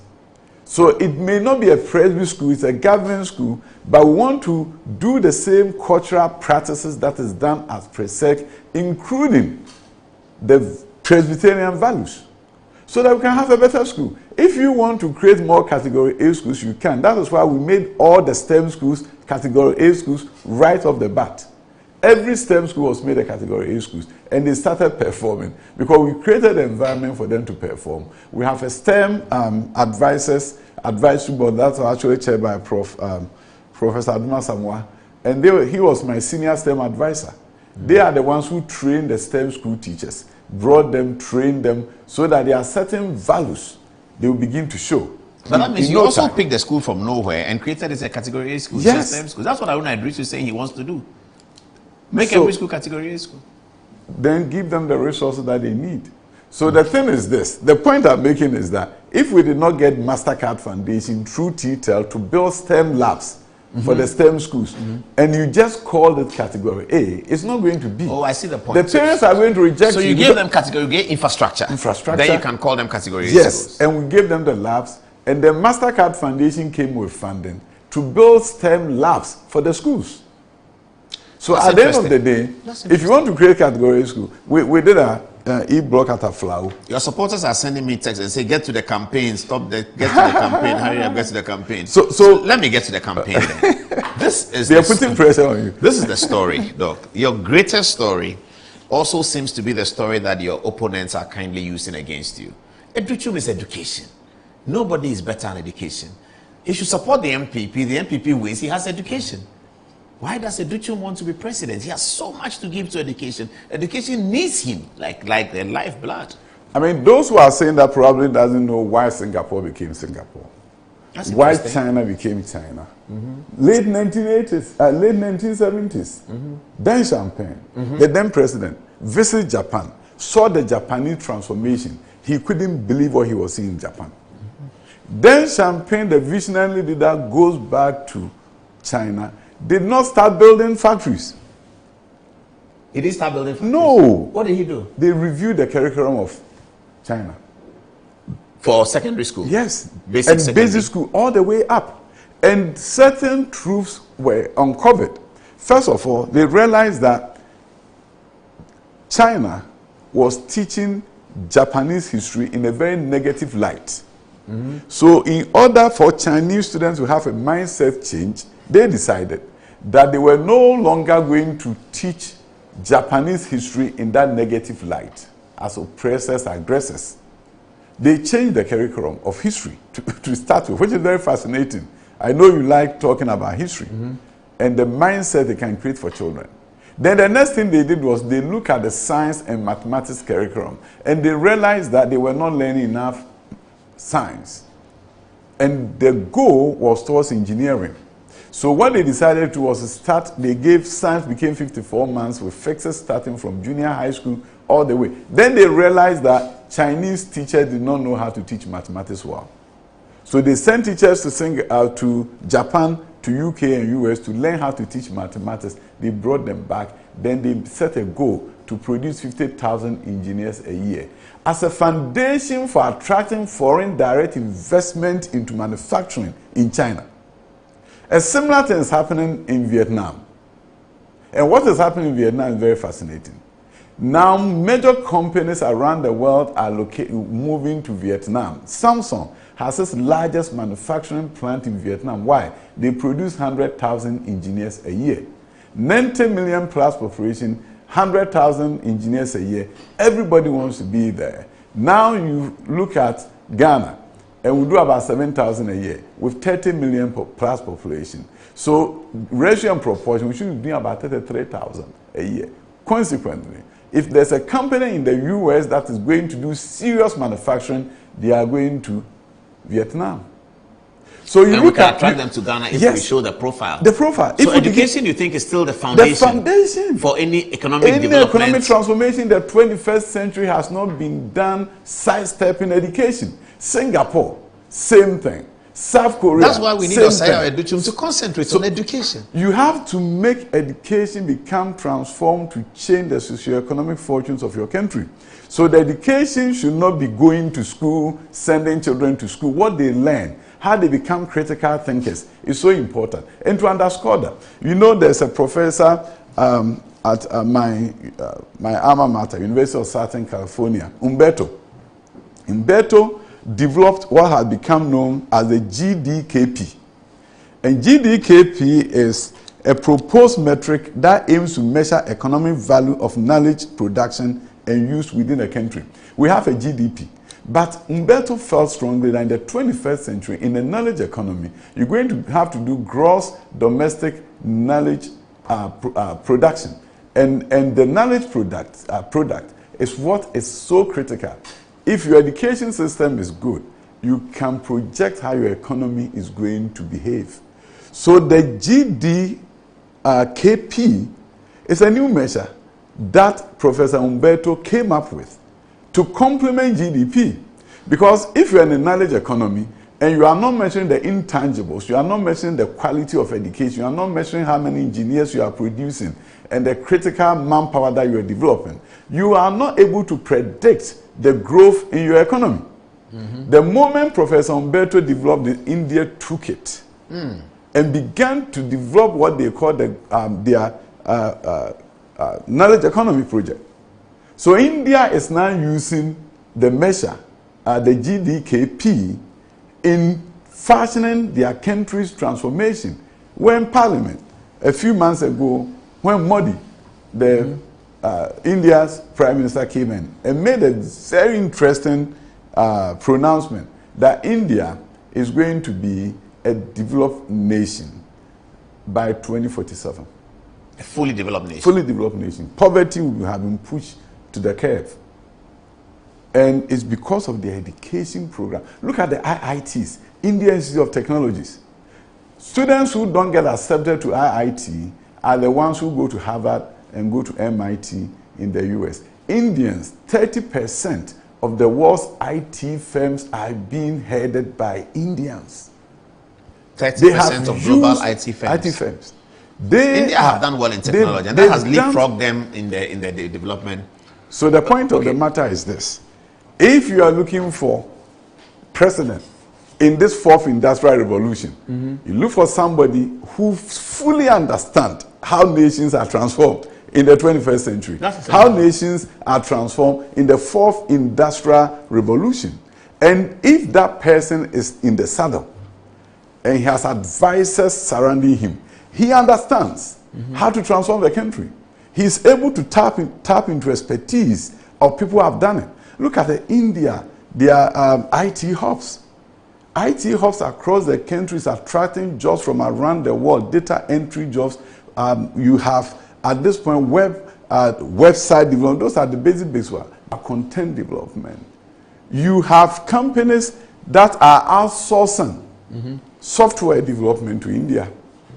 Indians are working in India and getting paid very well for companies in the US. Okay, all that seems very fine. Now, what do you tell delegates? 1,200 and over 210,000 delegates are going to be assembled on January 31 to elect the MPP candidate. A lot of them are across the country in 276 constituencies. We are talking about India and Vietnam and Modi coming to parliament and the technology that underpin India's economic development. This might not be very easy themes for you to translate. I wish you were with me. Next time, come and observe and I would record. like to come on the campaign. Because I'm not talking about Modi within an abstract context.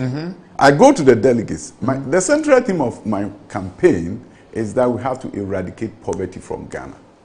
Oh, that's interesting. I know how it is to be poor. And I'm telling the delegates, majority of them are in difficult circumstances. People are going to bed and don't know the food they will eat the next day. Life is difficult. And I'm telling them, Dr. Ayose Adutwum was once upon a time in that situation. And it's not acceptable for Singapore to eradicate poverty. It's not acceptable India is about to eradicate poverty. In spite of all the work by the various presidents of this country, every one of them have done their part, from Kwame Nkrumah to Busia, even military regime. They all did their very best for the country. All the way to President Rawlings, President Kufuor, Mills, Mahama again, Kufuor, every one of them have done their part. Some foundation has been laid, but yet, majority of the people are struggling in this country. Dr. Ayose Adutwum says, we're going to build on the foundation of all these presidents. We're going to move the nation in this fourth industrial revolution on a trajectory we've never moved it before.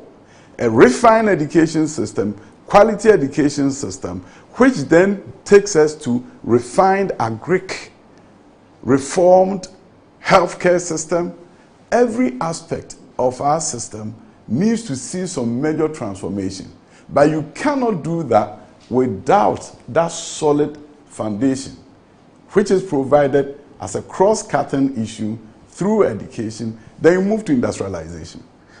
Just today, I heard the news of Amazon going to cut 600,000 future jobs because they are growing so fast. And their proposal was to bring in 600,000 more workers across the world to work for Amazon. Then they changed their minds that they are bringing robots to replace the 600,000 new jobs that they were going to create. Oh, so they are cutting 600,000 future jobs. Future jobs. To bring in robots. Robots? Yes. Through artificial intelligence. To run the affairs of their... And they say they're going to make more money as a result. Yes, because salaries are negligible. The world is changing. And if you don't have the engineers who can man the robots and develop the robots, we're in trouble. So that is why you digitalize and don't get all people trained to understand the tools to use. If you don't create a smart nation like Singapore is doing, they gave vouchers for every Singaporean to be trained in the various new IT tools that are being deployed in the country. And in their Smart Nation program, what they were trying to avoid was what is called the digital divide. The gap between the technology haves and the technology have-nots. If you don't bridge that, you have a major problem on your hands. Then the next thing that you have to be careful about is who is developing your digital tools. If you don't do STEM education, you don't train Ghanaian youth to learn programs like Python, then foreigners are going to be developing your software. You don't have an opportunity to sell software to Sierra Leone and to Gambia and to all these nations because you've digitalized, but somebody is writing the software for you. So at the end of the day, it is an all-round proposition where you have to have the foundation. So for example, 42% of companies engaged in software development want programmers who have mastered Python as a programming language. Let me hold it. I still get the point. I'm a 67-year-old cocoa farmer in Ejusukwamo. Educhum comes to speak to the delegates. I'm there. I'm a delegate. I'm a 67-year-old cocoa farmer. What are you telling me? What I'm telling the cocoa farmers, and I started telling them from Ashanti all the way to Ahafu to Bono east to Western North, I'm the son of a cocoa farmer. I live on the cocoa farm from age 3. I know how it is to pick the pods of cocoa and dump them at a place where we cut them into pieces and take out the beans. I, as a child, was engaged in it. I know how it is to assemble people from across the village and bring them to that place. And when you have a heap of cocoa pods, you put a corned beef at the tip, at the top. Everybody's cutting the pods at a fast pace, and if you do it fast, then the corned beef will fall in front of you. Corned beef? Yes. The Exeter corned beef, yes. The one we know. Yes, a big delicacy. You put it where? At the top of the heap, the mound of cocoa pods that you are cutting into pieces. Because people surround it in a circle. Yeah. And everybody's cutting the pods, right? Yeah. Cutting the pods. And at a point, when you cut more fall in your direction. So yes, go on. So when I meet the cocoa farmers, I tell them, I know you. I'm your son. So what would you do? And I know what I'll do differently for you is that if your cocoa plants have to be replanted, I'm not going to give it to a third party to come and plant it for you as has been done. I will give you the money and I'll supervise you. I'll support you through Agric Extension Services to get your cocoa replanted. Also, I'm bringing hybrid new seeds. I am also going to ensure we do irrigation. We also support them with fertilizers so that we can improve yields. That's the major problem we have. Look at Brazil. A Brazil cocoa farmer, the same plot of land, size of land the Ghanaian farmer will use, they will get about 3 times more because they are using modern practices. They are irrigating. If you see the number of pods on a tree in Brazil, it will amaze you. So I'm telling the cocoa farmer, I'm here to help you get out of poverty because your yield will be massive. And with those massive yields, you're going to get more money than what you have been getting. So the cocoa farmer knows that I'm about reducing the challenges that they are going through. I'm about ensuring that everything about their farms will give them the support as should be done. I understand them. I was one upon a time the son. I will be the first son of a cocoa farmer to be at the Jubilee House. And they are happy about it. They are proud of the fact that I've made those strides. And they also look at me and say, yes, from all that you were able to travel abroad, you did so much work abroad, and you came back to help us. We love you. So a cocoa farmer, I can identify with easily, and I tell the story to them within the context of their needs. I'm not telling them Singapore. I'll tell them that you are here, and I, Dr. Yao Sebichum, I am going to work with you to make your life better when you vote for me as your flag bearer. And this is the story we're going to sell to cocoa farmers across the country during the general I'm a election. 38-year-old lady. I'm a teacher. Teacher. You talk a lot about education. Yes. I live at Pram Pram. Yes. And I teach in a school in La Wireless. And I commute from Pram Pram to La Wireless every day. I have voted for the NDC because petrol prices kept going up and up and up. My salary was not getting better. Every time I sit in a trotro, I hear of news of corruption and people have stolen money. So I voted for the NDC. But I really like Osei Oyedetum because of what he says about education. But I don't know at this stage what he's going to do for teachers. What is it for teachers? Once again, I'm a colleague teacher. Okay.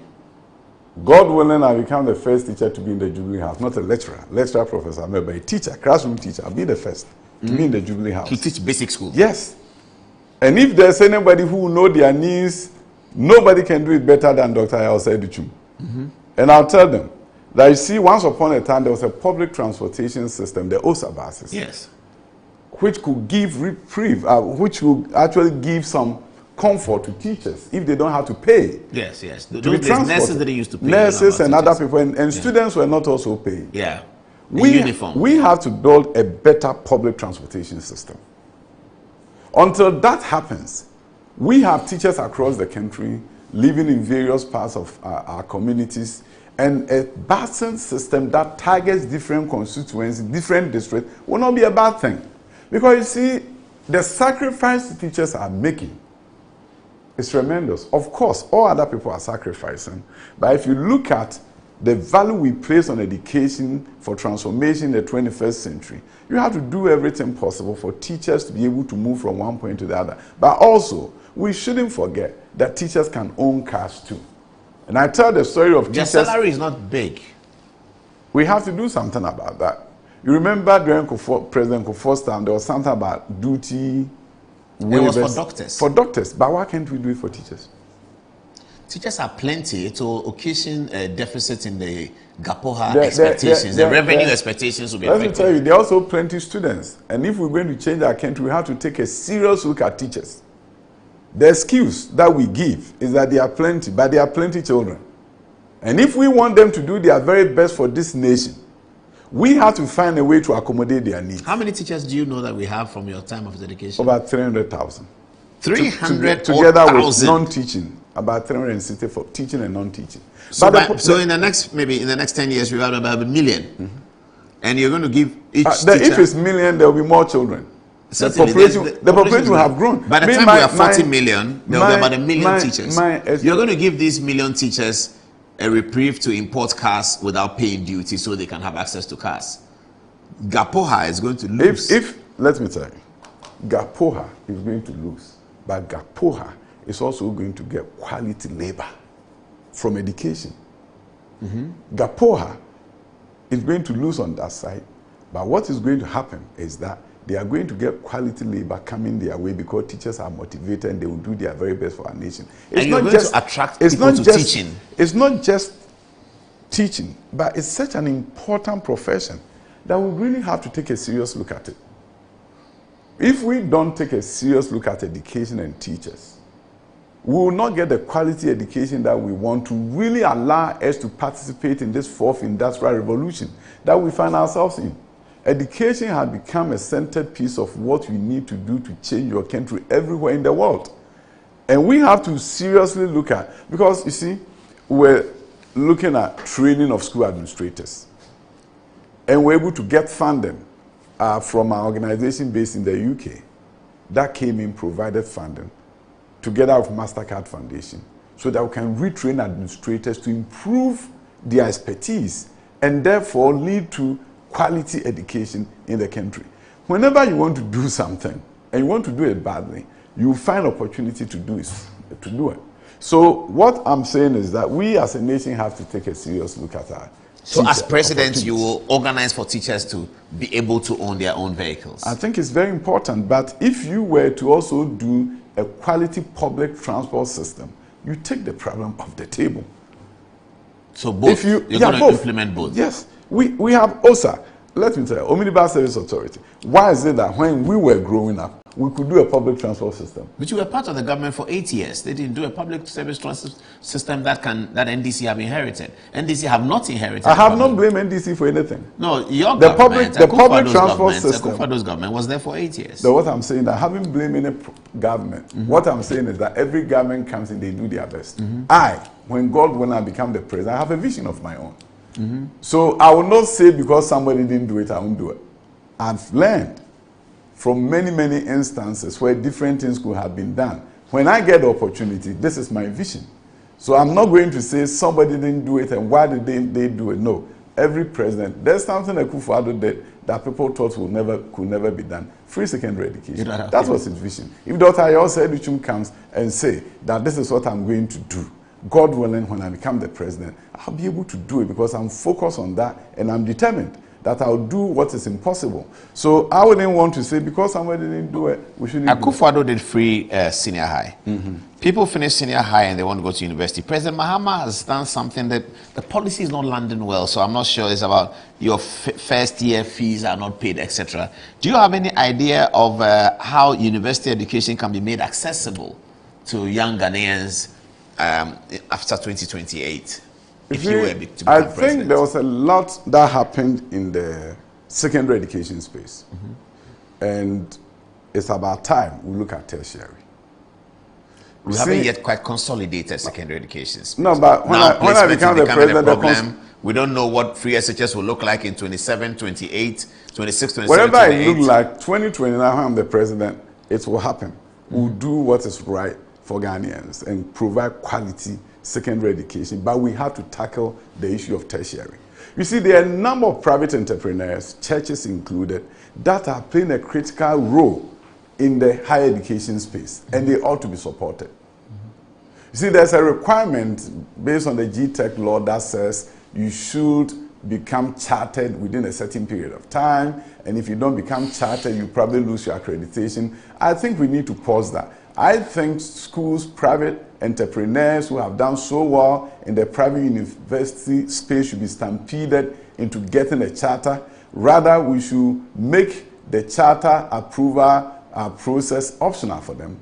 So we have to amend the law to make it optional. But they should be nurtured, they should be supported to move in the charter direction. Because you see, without the charter, the schools are going through rigorous accreditation by GTech.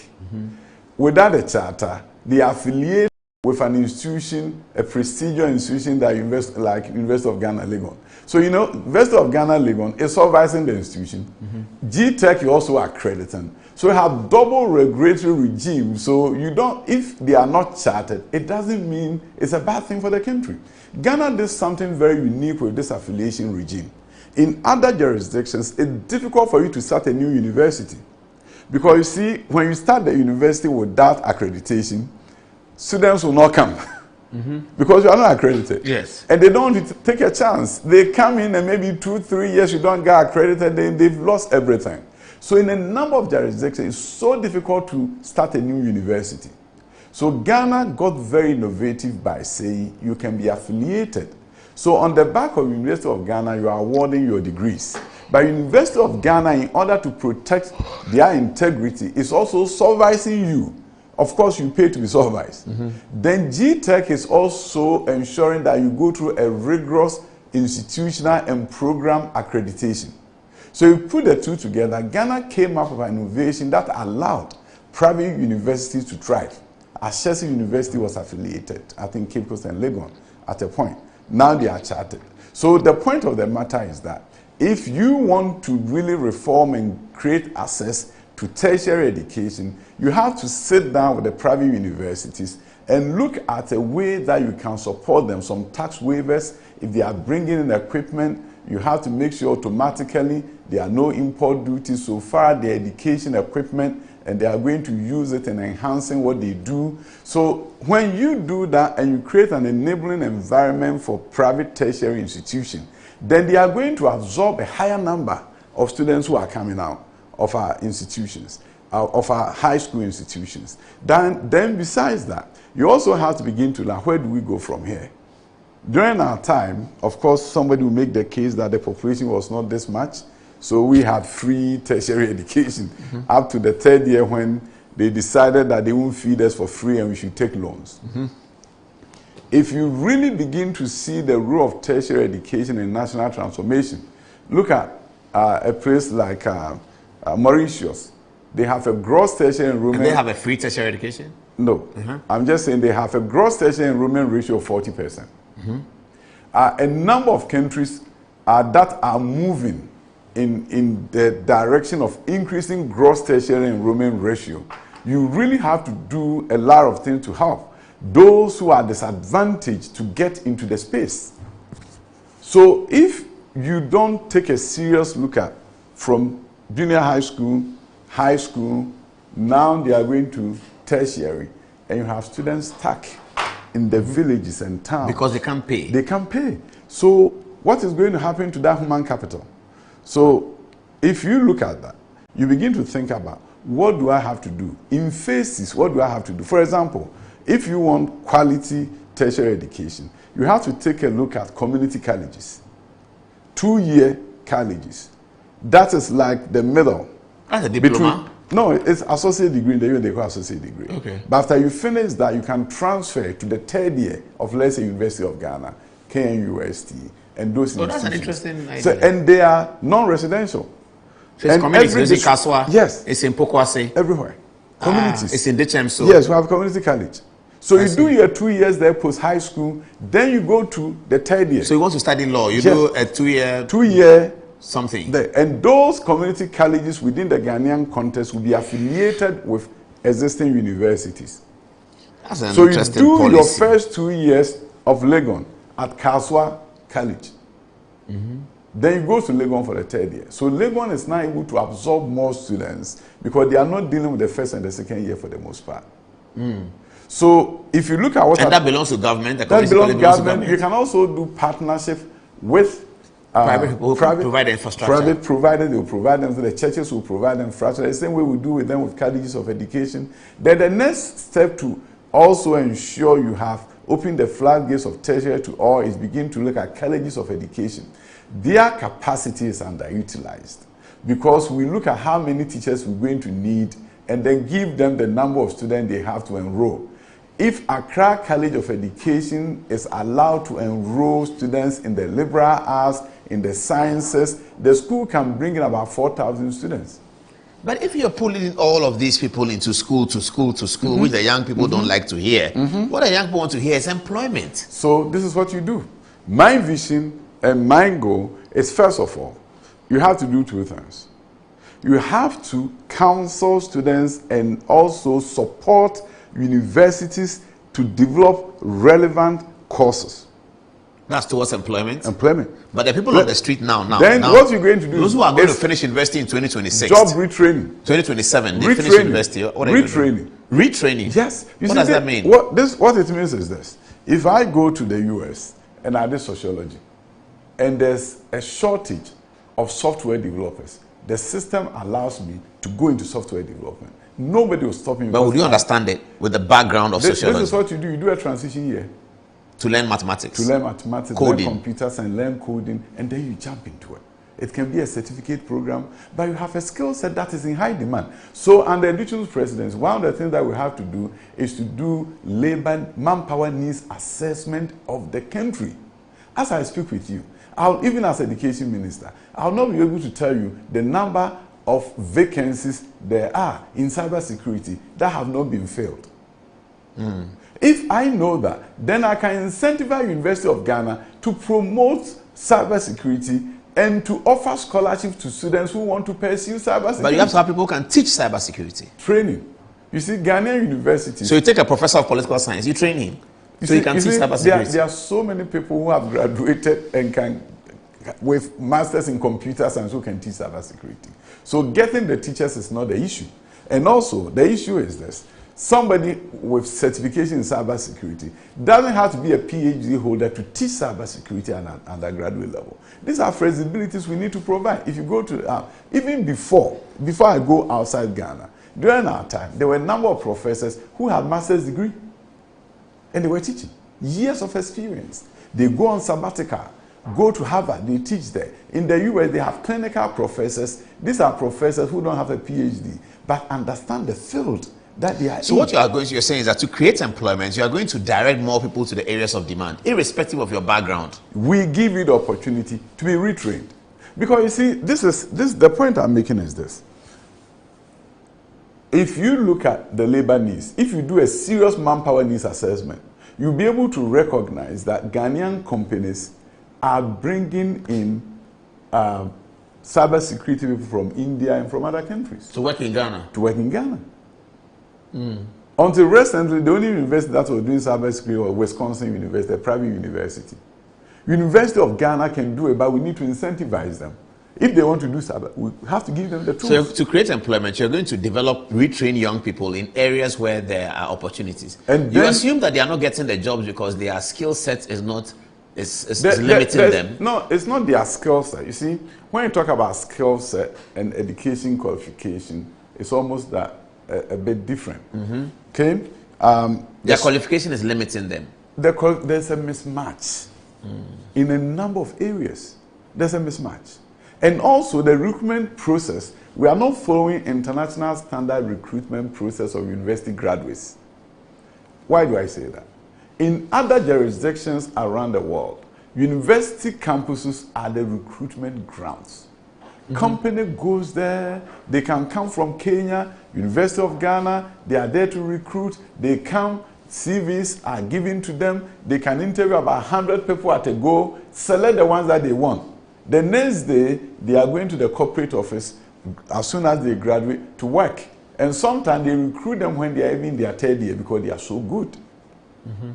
We have national service. And invariably, people go there when they only need people to work for national service. And there are serious companies that need people now. And they are not going to our university campuses to recruit. Foreign companies are not coming to Ghana to recruit because national service is a requirement. So if I'm a company and want people right away to work for me, I have to advertise. You advertise with the hope that all the quality qualified people will be reading the newspaper to apply. But if I had gone to the university campus, I could have selected 10 from 100 that I interviewed.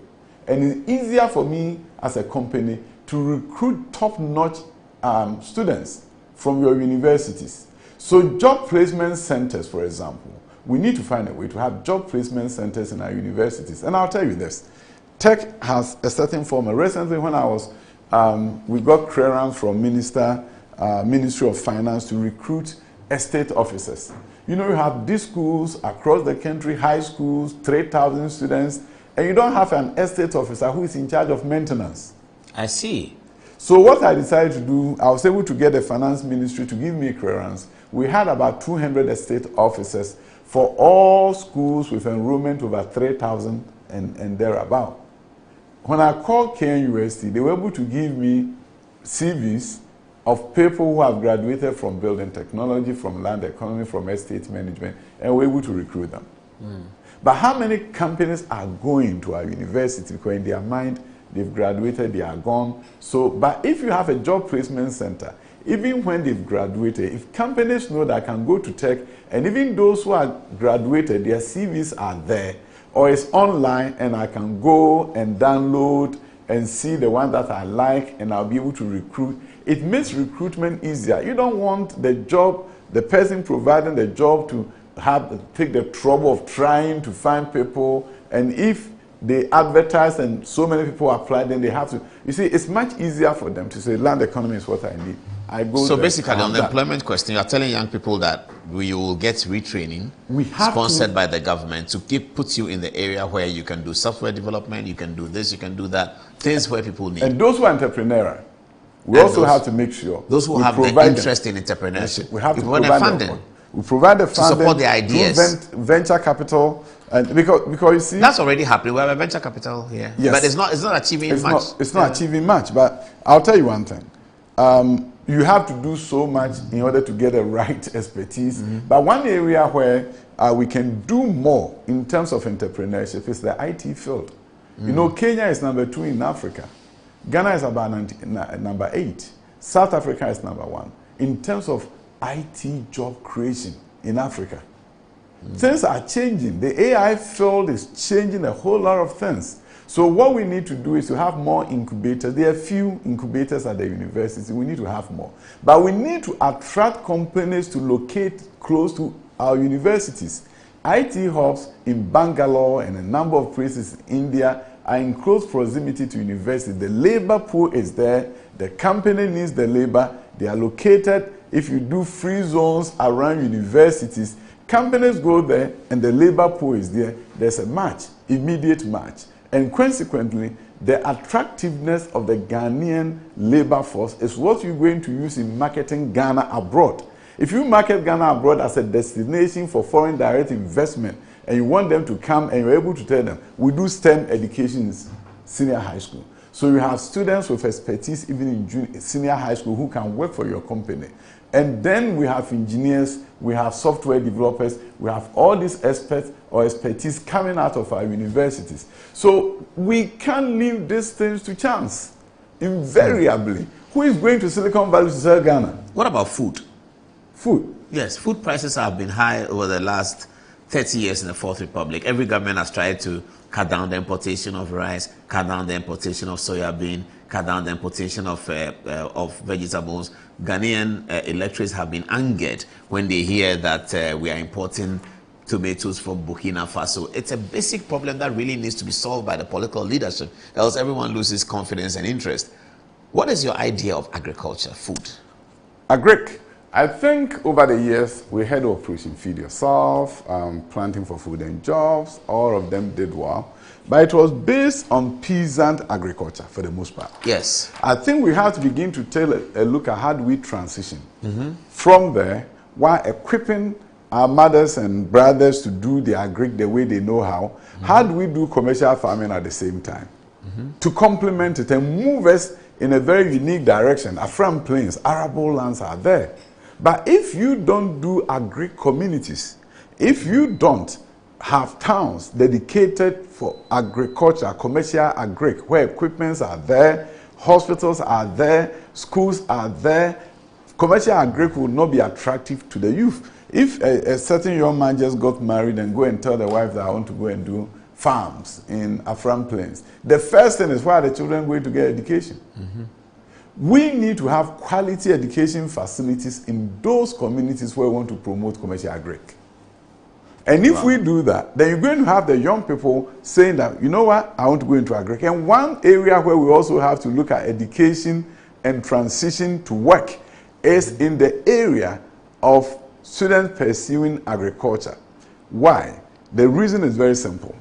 When you're a teacher, you spend 1 year in the classroom teaching practicals or practicum. When you do agric, you are still at KNUST doing your agric. If KNUST had a campus in the Afram Plains where there are arable lands available to students to practice real agriculture for a year, and 50% of the proceeds is theirs, and thereafter, if they choose to stay there, land is there, acquired by government, equipment are there, and they can go to commercial agric. This is how you transition the youth into agric. But you can't do that unless you have prosperity centers across the country. A place where you can go to and get information as to how you can become part of the Ghanaian middle class through agriculture. So if you know that if I plant this hectares of this crop, I will make this amount of money, and there are resources there to enable me to do that, you are more likely to get into agric than a situation where you have no idea where to enter. You have no idea what you're going to get. And there are no guarantees in terms of market. How did we get a cocoa industry? My father, uneducated, and many others went into cocoa because there was a guarantee that whatever they produce is going to be purchased. But you need some capital behind you to get into mechanized agriculture. Big hectares, as you're saying. Yeah, big hectares. Who's going to provide the capital? That is why government participation is key. I know that there are some communities where you have trucks and others, tractors that you can rent for agric. But one of the critical things is this. If I want to transition into commercial agric, it doesn't mean I need to know how to drive a tractor. But through youth employment, most of the youth in those areas can be trained to drive a tractor. So if a farmer wants a tractor to go and do plowing, to go and do some other things, the tractors are there, they can rent, but there's a youth employment person who knows how to drive the tractor that can go to the farm and help. My point is this: wherever you want to do, you have to ask yourself, what are the bottlenecks? What is preventing us from getting to this destination? If you want the youth to get into agric, are you building communities in faraway places with good road network? And I've seen it in Afram Prince. I went there, the National Service Farms and others. You could see that there was some good roads coming out of Kumewu and others all the way. But there's no clinic there. There's no housing opportunities there. So if you want a young man to go into agric, after national service, they leave. Because the kind of thing that needs to be there for them to be attracted to the agricultural sector is not there. So if you look at farming communities in the US have schools maybe 20 miles away, but there's a school bus that pick up the children and take them to that high quality school. So the farmers don't feel like they are shortchanging their children as a result of being a farmer. They can live on the farm and their children get quality education. So if it's a healthcare issue, they also get quality healthcare. So to the extent that these young individuals do not see themselves shortchanging their families and their young families, so far the wife doesn't see the husband engaging in agric as a disadvantage to their youth, to their children, then you're going to see people with a mindset change say, if I got into agric, I have the support, I'll do well, let me go into agric. So the bottom line is that you have to look at the employment situation, look at how you solve it through agric, how you solve it through IT. IT field, interestingly, create more job opportunities faster than factories because of automation. Large factories that you used to have 300 people, these days may only hire 100 because of automation. The IT sector and also the creative arts sector. These are the areas where job growth can be facilitated. Are you going to connect factories with agriculture? I'll come to that in a minute. But let me just, as we have a few minutes to go, let me take some questions for you. Then I'll come back and ask you about the agriculture, the factories on wheels, and that. And then we will ask you, why are you better than the other 5 candidates on the ballot? Answer about what are people wanting to ask Dr. Educhin?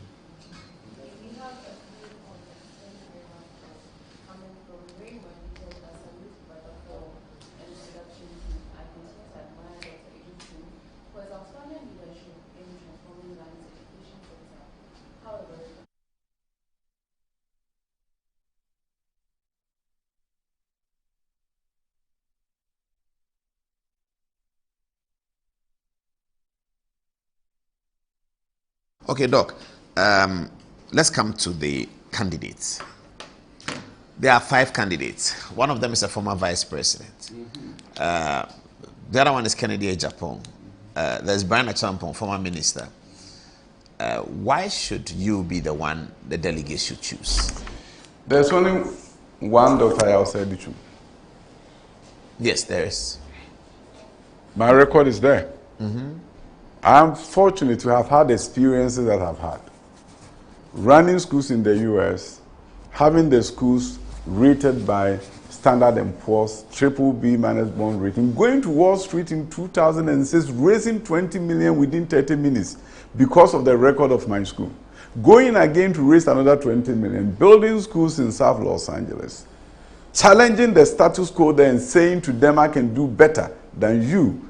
And the government should support me and send students to me and allow me to educate American children. Tough guy. Otherwise, you don't survive there. I survived in a white man's world. And I only came back because Nana Danko Akufo-Addo asked me to come and help him transform education in Ghana. I came. I saw the challenges. My training afforded me the opportunity from Masters in Education, Postgraduate Diploma in Teaching, all the way to PhD in Education, majoring in International Education. I had the unique set of skills to really do what people deem impossible, bringing STEM to speed at a time when we were in COVID and just coming out in COVID. Life was difficult. How did I get to build and launch 80 schools one day? I had to go to the World Bank. with the permission of the president, to say, World Bank, you've given us funding to do training of teachers and others. But I also know when it rains, most of our schools have to shut down. Would you allow me to build schools, to replace these dilapidated schools and build some STEM schools? And my argument was sound to them. They allowed me. And we did something that people did not. Look at St. Barnabas, not too far away from here. Osu, the former seat of government, had one almost dilapidated So that you buildings. say you're a doer, and that's why they should elect you ahead of the other I candidates. am a visionary. I see ahead, and I can do it. I don't talk about it. I do it before I even talk about it. When I did the State of the Nation address, people were mesmerized. They couldn't believe because I didn't make any noise about it. The 80 schools. 80 school commission One day. I didn't make any noise about it. People saw it when we were commissioning them. Go and look at Accra STEM Academy. Whoever thought that a public school would look like Accra STEM Academy? It takes somebody with a vision to be able to look forward and say, this is where Ghana needs to be, and I'm going to marshal the resources to get it done. What about So the bottom line is this. If I've done that in education, every space, every sphere, we will be able to look at age-old problems with a new set of eyes. I'm a determined guy. When I say we're going to fight the war against poverty, we're going to fight that war on all fronts. It's not acceptable for us to be in this predicament. Life is so challenging for the ordinary person. And I'll tell you this, we can look at it like a political cliche, but to me, I've lived it. I know how it is to be poor. And God willing, I've gotten out of it. And I'm not going to sit there when I get the opportunity in government, not to do what Singaporeans did, not to do what Chinese did. Look at China. China. We're struggling with them. Now look at China. They are challenging United States of America in various spaces. So I tell you this, in 1965, the president, Lyndon Johnson, had a pledge. He said he would wage war against poverty. Some Americans were struggling. He came, he created a great society. He really waged war against poverty, and he won. What I'm saying is this. There is a way to wage this war. When you talk about gifted and talented education, when you look at the fact that, by the grace of God, about 10% of our population have unique gifts that they came with into this world. They are either gifted or they are talented. You put them together in special schools. They are the ones that have the creativity when you nurture and guide them to really solve most of the problems confronting us as a nation. So Dr. Osedichu says a very simple thing. That's fantastic. What about winnability of the candidate? Because the MPP wants to win the next election. When you want to win, what's the winnability with I think I'll leave that to you. But people will tell you on the street that if MPP wants to win, they should bring Dr. Edichum. Go and find out. Do your research. Who is more likely to win 2028 will be hands down Dr. Yaosei Edichum. So I have to convince the delegates. I have to get the delegates to understand that what you want is not a flag bearer. You want somebody who will become president. So if you want somebody who will become president, and I famously say this, ask your imam, ask your pastor, ask your neighbor, ask your colleague at work, who among the candidates will they want to vote for if they become the flag bearer of the MPP? So, if you become the flag bearer of the MPP, who would you like, Asiedu Nketia or Julius Debra? Who would you find easier to beat? No comment. All right, Anziba, let's see whether you can now give us a few texts as we wrap up. What are people saying? All right, coming from Godwin Courage, he says, Dr. Yauditrum, my humble appeal is to be the running mate to Dr. Baumia. Coming from Joseph Williams, he says, some BC candidates get aggregate 10 and miss their first choice schools, and they get posted to grade B schools. However, some students get aggregate 14 and are placed in grade A schools, and he wants to know what you think about that. Coming from Philip, he said he remains the best ever Minister of Education Ghana has ever had. Chiefman Osei says, Paul, after listening to Honorable Edutrum tonight, I think the NPP can't take chances anymore.